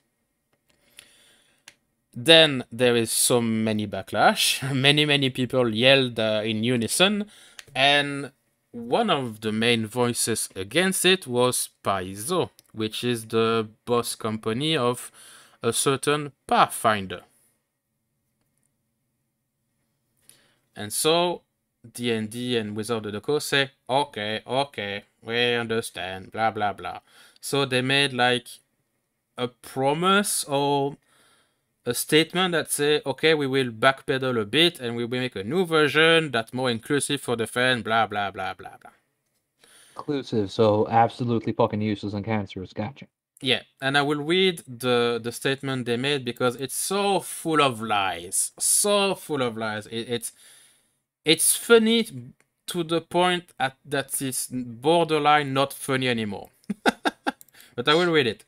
So, when we initially conceived of revising the OGL Open Game License, it was with 3 major goals in mind. First, we wanted the ability to prevent the use of D&D content from being included in hateful and discriminatory product. The ultimate excuse for we're not trying to be authoritarian and remove your fun. We just we just don't want any of those people to fucking play the game. I see that you smell the bullshit pretty fast. Good. Second, we wanted to address those attempting to use D&D in Web3, blockchain game, and NFT by making clear that OGL content is limited to tabletop role-playing content like campaign, module, and supplement. If this was their goal, why not stated it clearly? Because the more vague they can be, the more they can abuse it. It's almost as you understand thing, Trim. Oh yeah. And third, we wanted to ensure that the OGL is for the content creator, the homebrewer, the aspiring designer or player in the community, not major corporation to use for their own commercial and personal purpose. For example, partners, commercial partners. They make the money. We don't like that. We want all the money. We are underfunded, don't you see? Because, for some reason, when morally grandstanding and being a woke company doesn't give the money we thought we would get, we are now missing money. So sadly, we now have to fucking string in the fucking yoke here in order to desperately return some of the money we have wasted from our investors. We're sorry that this impacts you. But we're not really sorry, and we're probably going to abuse this as much as we humanly possibly can. There are 2 other bits I want to read because that's very funny. Driving this goal, were 2 simple principles. Apparently, there was 3 major goals in mind, but there were other 2 principles. So the funny thing is that they say the word principle. Yeah. Our job is to be good steward of the games. Trim, are they meaning gatekeeping? I thought gamekeeping was bad. Yeah, weird, but honestly, gatekeeping is a fucking duty of this guy. This, my friends, every viewer, I don't care who you are or what you do, but this is the reason why you fucking gatekeep the things you love. And 2, the OGL exists for the benefits of the fan, because of course, it's for your own good. It exists for the fan, just not that fan or that fan. Yeah, or that fan. It's also, it's for your own good. Yes, it is for your own good. Now, like a certain stingy bit you had to go not so far. The thing. or you have to get onto this train to go to this funny happy camp. It's for your own good. Nothing about Duo's principle has wavered for a second because we're always the good guys. Yeah. And the final part, it's like, oh, see, it's like the meme, hello fellow kids with the old guy and the skateboard.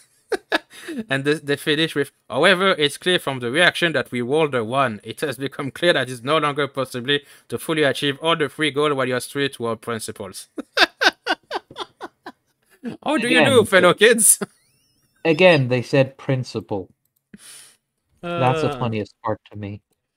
I have to I have to take the meme because it's Yeah. Let's just put it like this: the word hate doesn't really cut it for me here. Ugh. I like the t-shirt music band. Yeah, it's just current thing, and also current thing. Hello, consumer. Do you know current thing? Oh man, Yes. it's good. It's good to see that some people now people start to say maybe it smells bullshit. Like Mr. Bier say, easy to smell the shit smells. It's easy to smell the shit when it's literally shoved up your nose. Yeah, and here this is a tweet. Over the past week, we have witnessed an incredible outpour of passion and dedication from our community working together to protect and cultivate the inclusive environment of Dungeons and Dragons. Like, we lost, but we didn't. Sorry that our hands were caught in the caught into the jar. We promise that next time we fuck Yeah, you over, at we're not gonna get caught. At this point, it's not the hand, it's not even, the elbow. It's like they entirely jump into the jar. No. This is. Have you seen American Pie? Yes. Basically that. They were caught with their dick in the fucking pie at this point. It's like, yeah, funny story. I will try to take this. Oh man, it was a good movie, a fun movie, dumb movie, but still a fun movie. Time in band camp. Like, yeah, this is the scene. This is exactly what I had in mind. So, for people who unfortunately have not had the pleasure to watch the movie. So, this is Daddy, this is Son, and this is Spy. With 5 minutes ago, a bit of meat in it. There was some sausage used in this. Oh Lord. We can make a meme like, this is Consumer, this is Wizard of the Coast, this is Dungeons and Dragons. Basically, fucking simple. Oh man. And the funny thing is, as you say, because I started the segment and say, do you like Dungeons and Dragons? And you say, oh, not until this. And from what I've seen, I'm not I'm not the crazy RP player which has a session like every 2 days, but I've never seen an actual D&D player which plays the actual D&D vanilla rules. It's always homebrew or variation or something has changed in the lore or the character. The vanilla D&D is not played anymore. It's because vanilla D&D is absolute shit. It's the same reason why Vampire the Masquerade is not played in V5, because V5 is nothing but a woke BS. Oh, is it the version when you have a tiny piece of paper and if you tap it, you say, I'm uncomfortable, please change something? Yes, that is V5. Oh, man. Ah, the trigger card.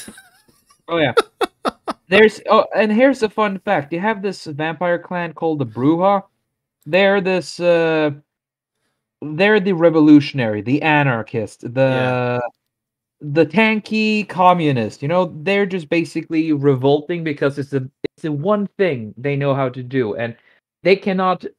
They abhor order. They will fight for something, but as soon as it's made and become the main thing, they must resist that immediately. But instead now, that curse has been given a new name. Triggered. Seriously?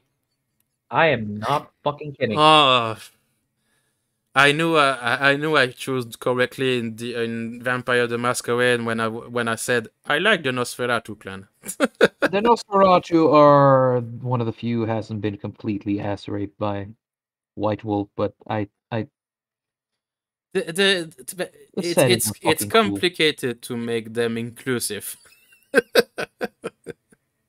It is a bit complicated when you have to deal with mutant, freakishly hideous vampires whose ability is to turn invisible and are so ugly that if an old woman meets them and looks them in the face, they'll be so in shock that they will get a heart attack from just seeing them. Anyone who played Vampire the Masquerade on the PC game, if you as the Nosferatu walk into a cafe and an old lady meets you, sees you, she'll get a heart attack and die. Yeah, and if I'm not mistaken, even the other vampire don't like the Nosferatu. Well, vampires never like each other, and even if they say they like you, that is a big fat lie. This is more or less like a Nosferatu would look like. Yeah, if they're lucky. Yeah. This is one of the good-looking ones. Yes, that is actually a pretty handsome one. Yeah, there's another picture of Nosferatu. Yeah, they are even borderline ghoul. No, a ghoul would. Yeah, that one's in sort of in the middle. It's the thing is, if you meet a Nosferatu, well, that is more of a Simisi, if you ask me. Though the thing is, though, here's the funny thing about the Simisi. The Simisi do that to themselves because they think it's fun. Nosferatu can't help it. They mutate as soon as they're turned. Oh yeah, the Simisi do that shit to themselves for shits and giggles. If I'm not mistaken, this is an official book. It looks like it. Looks like it. Yes, I mean, if you want Vampire the Masquerade lore, check out the good shit you had in the olden days. Yeah. And the Nosferatu, they also, if I remember correctly, they stay in sewers and stuff like that because it's not that they're not interested in the surface world, but it's so complicated for them to live in the surface, so they prefer. No. The only reason they live in the sewers is because they can't really show themselves among others. But yeah, the other thing too is that the Nosferatu is one of the only vampire clans, and basically each clan is basically its own species, subspecies. And the Nosferatu is the only subspecies, only clan who is united, whereas everyone else is sort of like out to get each other.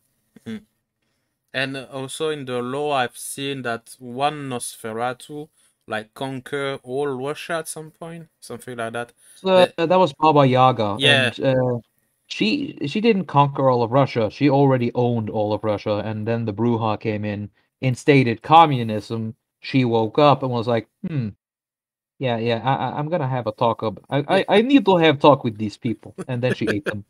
Yeah, she was defeated. I don't remember by. She was defeated by some bullshit. Yeah, like a very old, ancient, magical, cosmic vampire that is undefeatable or something like that. Something along those lines, yeah. But yeah, I've read a bit about the Nosferatu lore, and it was very interesting. It was interesting to me because they were like they fought their own inner monster, the Nosferatu. No, every vampire has to fight their own inner monster. But the Nosferatu, they are aware of their curse, and they, as you said, they cannot help themselves and stuff like that, and they feel themselves like monster. With the other clan, they say, yeah, but I'm just like that, so let's war with it. It depends purely on the again, Vampire the Masquerade has a lot of good lore. Unfortunately, in the 2000s, a LARPer, a vampire LARPer, so the most cringe of Hot Topic creatures, managed to get a hold of. He became the guy in charge of this. Oh, you mean the writer? Oh, and the leader of all of White Wolf's. Okay. I thought that you mean like the a character in the setting. No. I'm talking about the real life guy who actually owns this shit, or is not. He was a director, and he was the one who started steering it into the woke shit, because he was more of a fan of Twilight. Let's say that. You know that Twilight fan who says they're not a Twilight fan, but Yeah, just secretly wishes to jump on the dick on Edward or whatever. yeah. Yeah, basically that. And that creature is This is basically the oh, yeah. good Vampire the Masquerade. Yeah. It's a technically broken ass game, but there is a mod you can download to make it a lot more playable, and that's the thing that made this game legendary because this Yeah. game is a passion project without compare. I need to play it one day because I remember when it was long time ago when you should have you were obligated to go to a store outside to buy games, and I think I've read the back the back of the game Vampire the Masquerade 10 or 20 times. Never bought it because I'm short on cash, blah blah blah. I was a teenager. I should have bought it. Well, the game was broken, so if you buy it now on Steam, you'll get it for cheaper, and also the patches that has fixed the game is also there. Yeah, yeah. So the game is not broken now on Steam. So if you want to buy the game, now is the Yeah, perfect time. I should. And if correct me if I'm wrong, but this is an old rule book. Or like I'm not certain. I'm not an certain. I have extension. to like. I kind of dropped trying to get the rule books when I figured out how fucked B5 was. Because I was starting to get into Vampire the Masquerade as Arch started covering it. I found the first edition. And also the 5th edition is just shit Photoshop. Incredibly, horribly Photoshop images instead of just hand-drawn artwork. Oh, the Dark Ages is, of course, during the Middle Ages, and that is a friend of mine is a Vampire the Masquerade fan. He hates the wokeness that happened, but he's of the opinion that the only good campaign you can get nowadays is of the Dark Ages. And by the way, I will not spoil anything, but I have something in mind to do with the Sultans related to the World of Darkness. I won't tell much more about it, but I've talked a bit about Trim. He said, "You go, man. Good idea." But need to. Yeah, I want to join if I'm able, but we'll see. Need to fix a thing or two, but yeah, a little bit of announcement for the people watching. I will try to make something happen. Yes. No promises because it's not something. It's not complicated, but it's not easy either to do. But I will try to make something with and for the Sultan related to the World of Darkness. Yeah. For the rest, feel free to spam me on Discord. I believe in you. But yeah, and this is also something that is very, very, very sad to me is the role-playing scene is as infected as wokeness as the Warhammer comics and stuff. I mean, if you have a trigger card that you need to tap like a maniac, like please help, I'm uncomfortable. Don't play a role-play game. I have the especially a World of Darkness. I have an ultimate solution for this. Whenever anyone taps that card, what you do then is you look them straight in the eye and you go into detail and even further into what they're tapping the card about. See them continue tapping the card until their fingers is nothing but a messy. I think I will just slap him and say to fuck off. Just like Bezek did earlier. No. Don't do that. I'm triggered. Please, no. What if I get triggered for someone being triggered? I think you still be a trigger person. Yeah, but like, will my triggering out trigger that guy's triggering, or will his triggering be the first triggering, so he's the alpha triggered? Let's change topic. But yeah, for the thing about the role playing game, it's sad. And recently, I tried to play Pathfinder, the last one, Crown thing. I don't remember. when the campaign starts with an invasion of a locust, the demon stuff. But anyway, and you have to select your character, like what am I gonna play, like a monkey thing, a cat person, blah blah blah. By the way, I'm still offended that there is no lizard people playable, but still that's another topic. And you have to select your gender and your body type. And My body type is Adonis trapped in a fat fuck's body. And body type is body type 1 and body type 2. Which is fat and horribly disfigured. No, it's to not say female or male.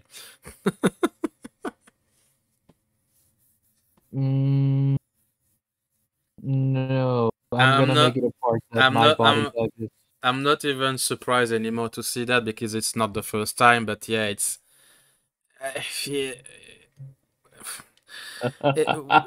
existence was simpler back in the day.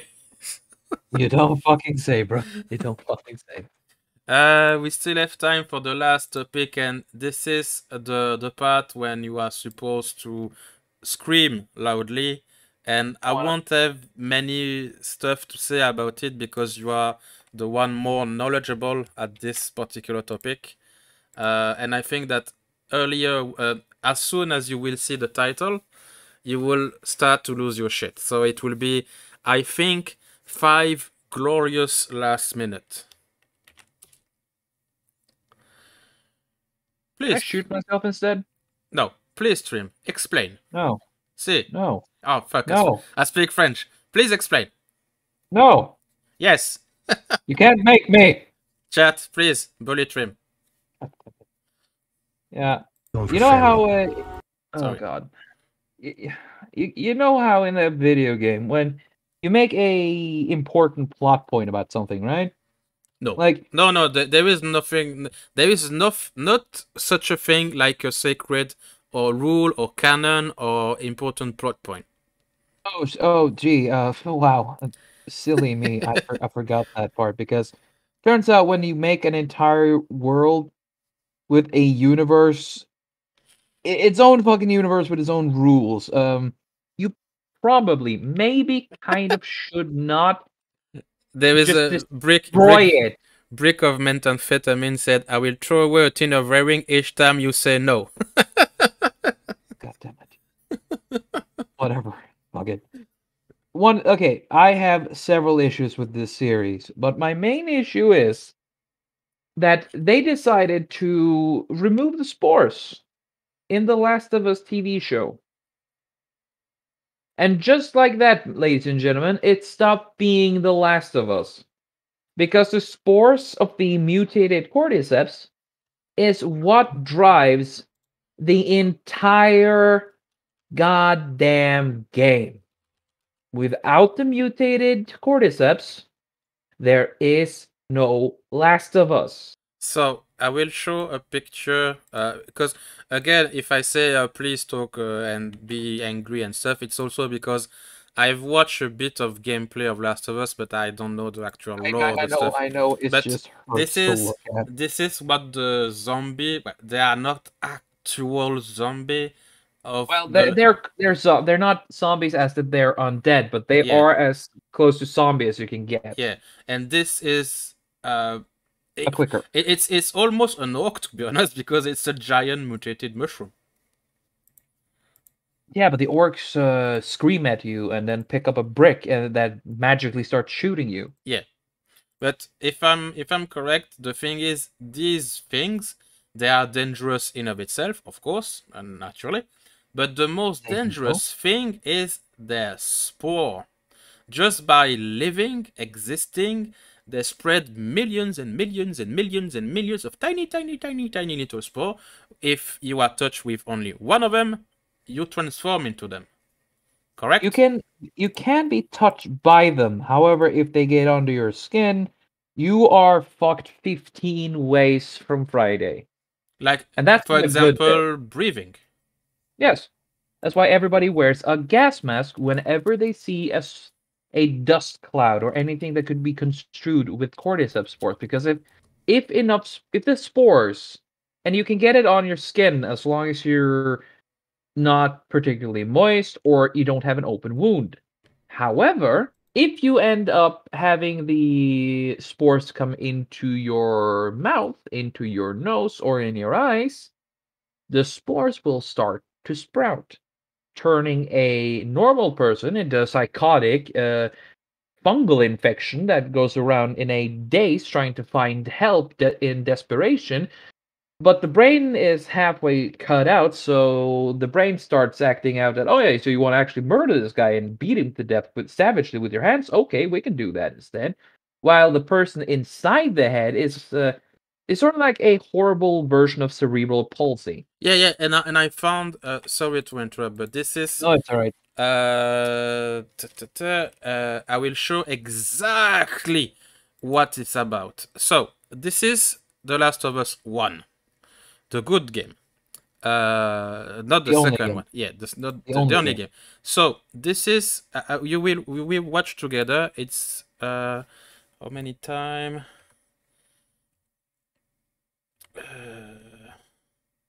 Yeah, so something like 30 seconds. So this is the main character, Joel, with a friend of him, doing some bit of exploration, find some resources and stuff. Because humanity in Last of Us is not entirely fucked. They are in bad shape, definitely in bad shape, but it's not like Resident Evil when everything is fucked. There is still a bit of civilization here and there. And There's still some dignity left. Yeah, so they start to go in the Forbidden Zone to find some stuff, and this is what happens. You okay? Yeah. Damn ceiling's falling apart. Be careful. This way.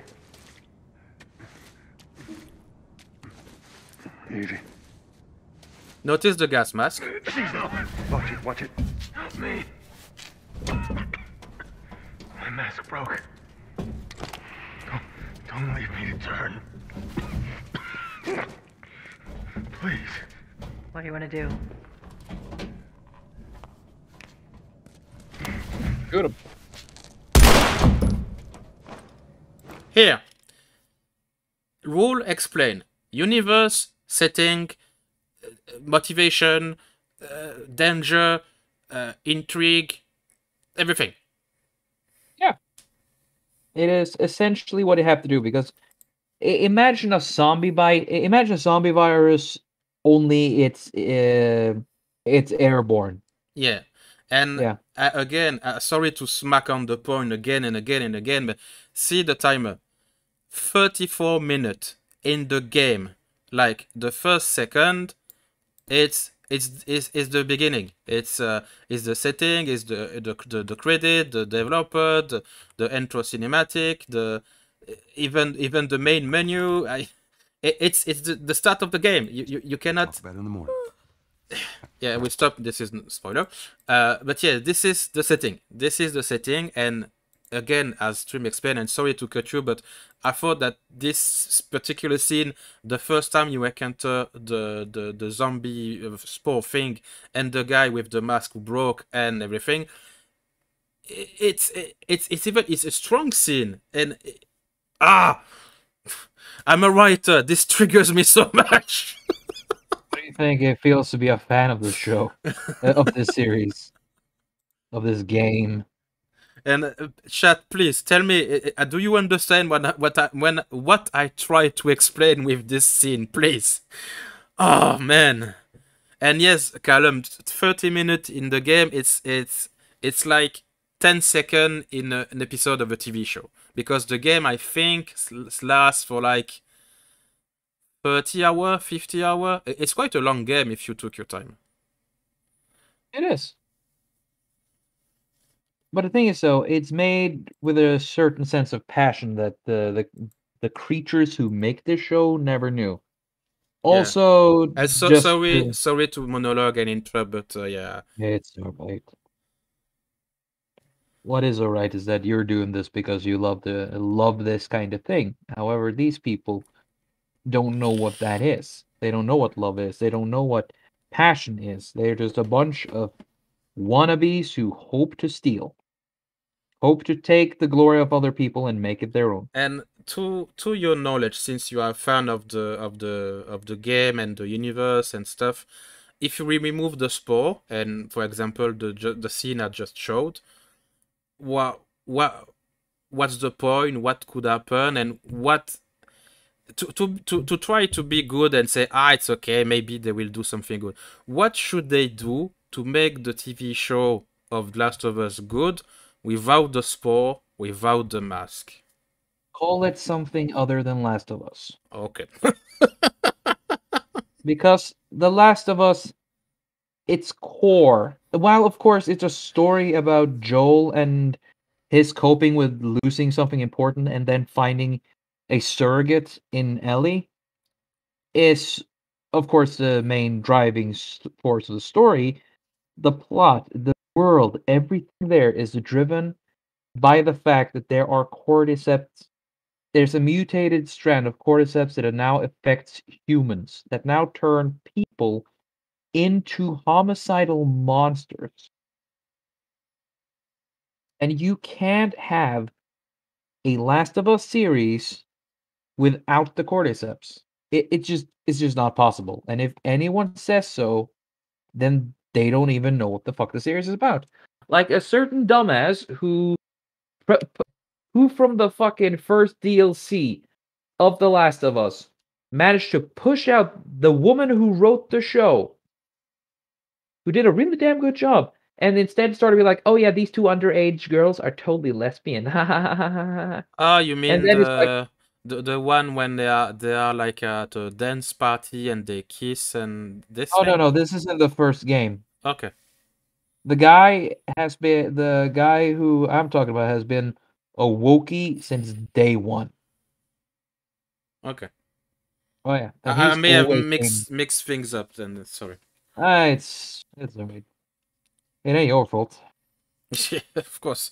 I just watched a bit of a let's play of the game because the story was enjoyable, and at the time I enjoyed watching let's play of stuff. So I think I've watched the entire first game storyline. And one of my favorite moments was, I think you know exactly what I'm referencing to, is just the moment where the Joel and Ellie, the girl, are like in a park or something, and they see giraffe, and there is a nice moment of them together just watching. Oh my god, they are still alive out there. Yeah. It was very wholesome and nice, and yeah.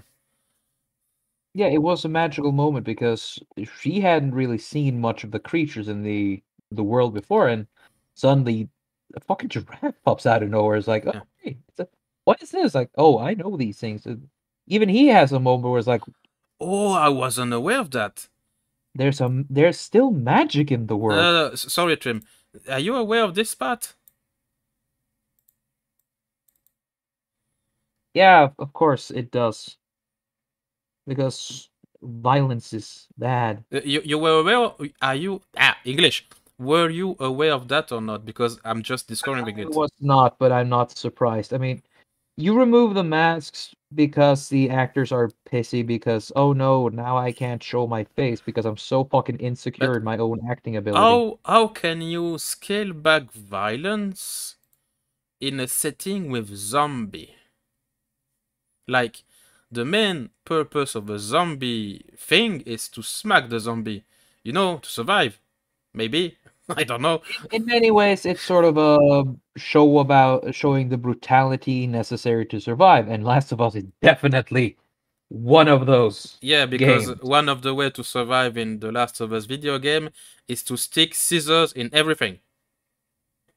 You literally cave people's heads in. It is gloriously brutal.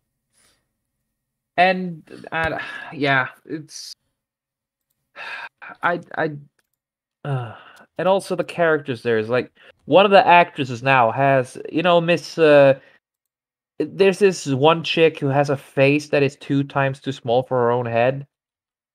Oh, you mean the beef girl, right? No, I'm talking about one of the actors for the series. Okay. And she came out as a they them. She came out as a they them. That's important. You know, as being a they them, that is important. Everybody. That's what they're focusing on. Instead of making a good show, it's like, no, this actor is a they them. Please pay attention, everybody. Please pay attention.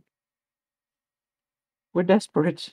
Please. Oh, oh yeah, I knew about that, but I don't remember. I wasn't aware that it was for The Last of Us. She said, "Oh, I'm not a woman. I'm not a man. I'm just a person." Okay, get away, freak show. I tried to find the meme with Joel making putting scissors in everything, because that was a way to improve your weapon and stuff like that, and the whole body become covered in scissors and blades, and but I don't find it. Marku, Neil Druckmann is the sole reason. Is in the text. That is the sole reason.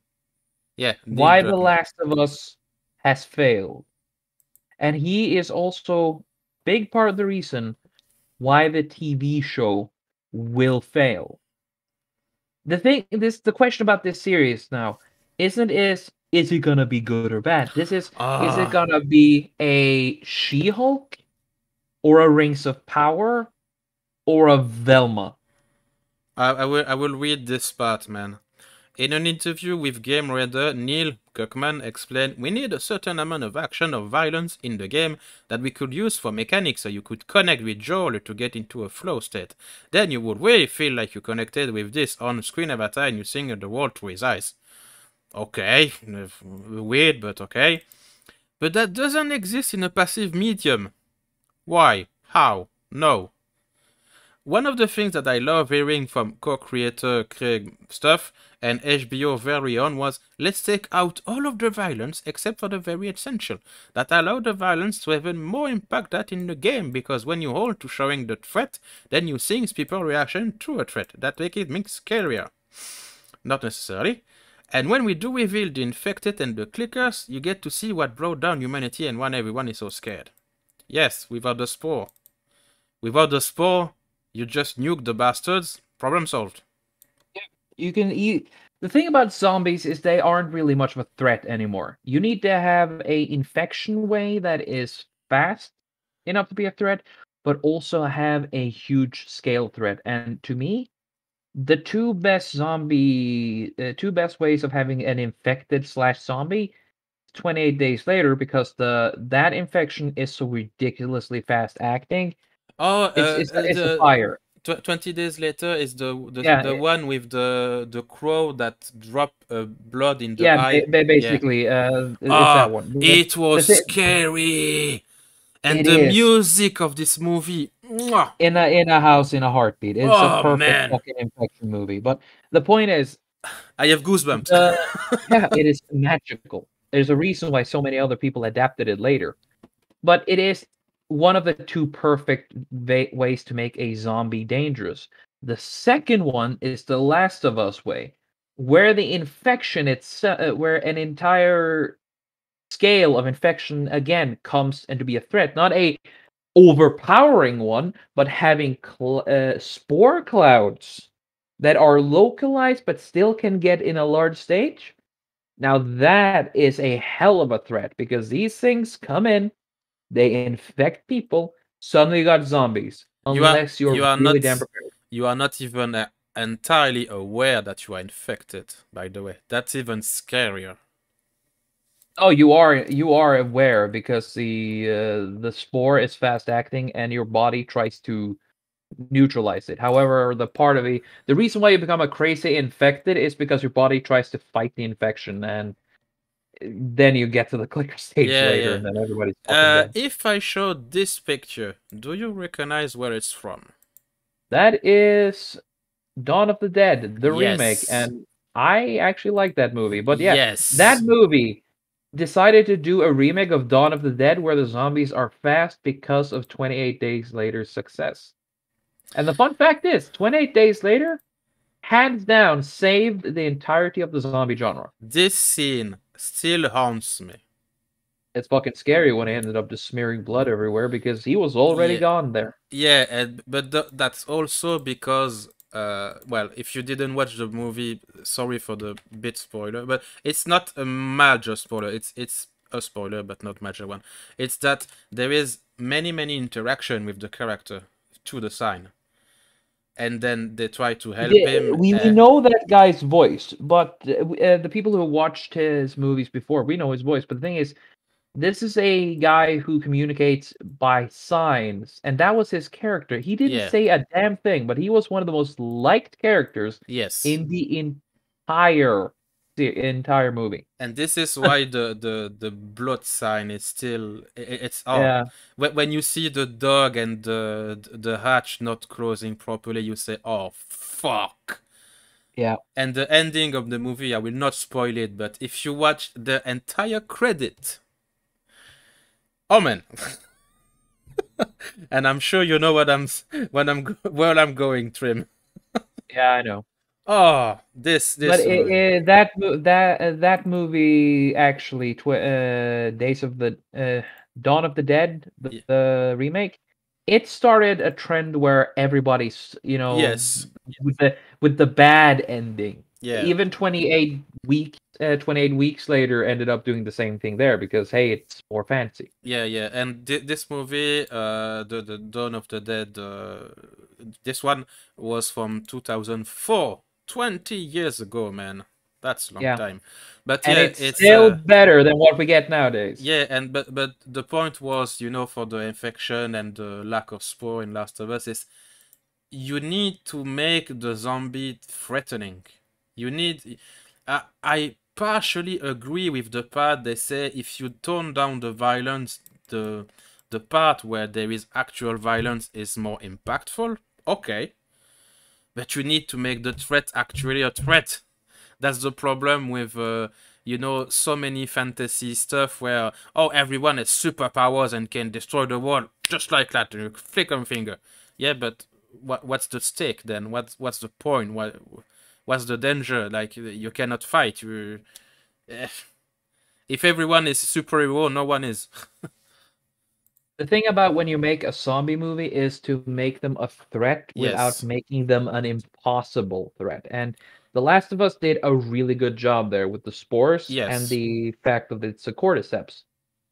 And also they revitalized the zombie genre for a few more years. 28 Days Later did the same thing with this heavily mutated Ebola virus. It's not about making 100% scientifically accurate, but scientifically accurate enough to suspend your disbelief. And this does that. But however, what we get now is not a The Last of Us or a parody. Yeah. No, this is a The Last of Us bootleg. Yeah, it's what's the expression? Last of Us from Wish. That's correct. Last of Us from Wish. Yeah. Oh, gee, I wish it was from Wish. Yeah. So, guys, we are a bit ahead of the 2-hour marks, and I promised Trim to not make this too much long, and we covered every single topic I prepared for him. So now is properly sad. Let me point out something though. For Mr. Bier and Based Ape. By the way, Mr. Beer in English is translated Mr. Beer. Mr. Beer. Oh, hey, Mr. Beer. I like it. Mr. Beer and Based Ape. I've heard that there is a third movie in development. We are going to get it 28 months later. They're still working on it. Because I wanted a proper ending to this movie series that was... the first one 20 days later, 28 days later was... Just the music is worth it, to be honest. Yeah, if you want, just go after you've done watching this podcast, click on the search tab on top of you here, and just write "In a House, in a Heartbeat," and just enjoy it. Of course, don't sit with an open room with a large open room behind you because you will get paranoid. Yeah, and keep lights on. Yes, because this is when we had proper scary movie without jump scares, without someone screeching from nowhere. It's just intense paranoia. This was English. This what fuck. This was the power. You can do it. I believe in you. Yeah, thank you. This was the power of the movie. It was you were watching the movie and gradually become more paranoid. It was it was a feat. It was a feat and a masterpiece. And the actors are all good, but the music just elevate the whole art piece to higher spheres. It wasn't even just an impressive work. It was a musical genius. Yes. Because what it does is it just triggers that part of your brain which focuses on the stress, on the horror of the situation, and they're using that theme so damn well. It's not just oh shit is happening, but it builds suspense. Yeah. It just makes you scared of And what's make behind you guess. Yes, and it's so well used. And when you actually see a zombie, you are scared. It's not like, oh, it's a zombie. It's that shit. Yeah, and the thing is, so in a house in a heartbeat, it's the theme of the zombies. Yes. Because it only plays either when zombies are coming towards you, or when they're near, or when you run away from them. Yes. It is meant to be of suspense and terror. I have in mind the scene when the guy run away from like not that many zombies, like 10, 12, not much more, and the guy is crying and it's like, oh, what's happening? What have I done? What? You're talking about the second movie, right? Yeah, but this scene, this particular scene when he's crying and running away is, oh man, it's. Yep. I just only can clap. Masterful. One of the best uses of every time that theme is in its movie, whenever that theme is used, it's used well. But one of my favorite uses of it is in the sequel movie 28 Weeks Later, because of just how fucking stressful the whole damn thing is. And it's in the first scene in the second movie. You make me wanna watch them. Do it. Fucking yeah, I will. I'm gonna listen to the soundtrack now when we're done here. No, I don't know why, but I wanted to watch all Tintin, the dessin animé, which is anime but for French stuff, and Tintin was good. It was just not a nice drawing and bande dessinée. It was very good. So after I'm done watching Tintin, I will watch the 20-day series. And it's and look with Bay State, just it is a simple one because it's slow and it just triggers. It goes into that uncanny valley rhythm that triggers you. It crawls under your skin.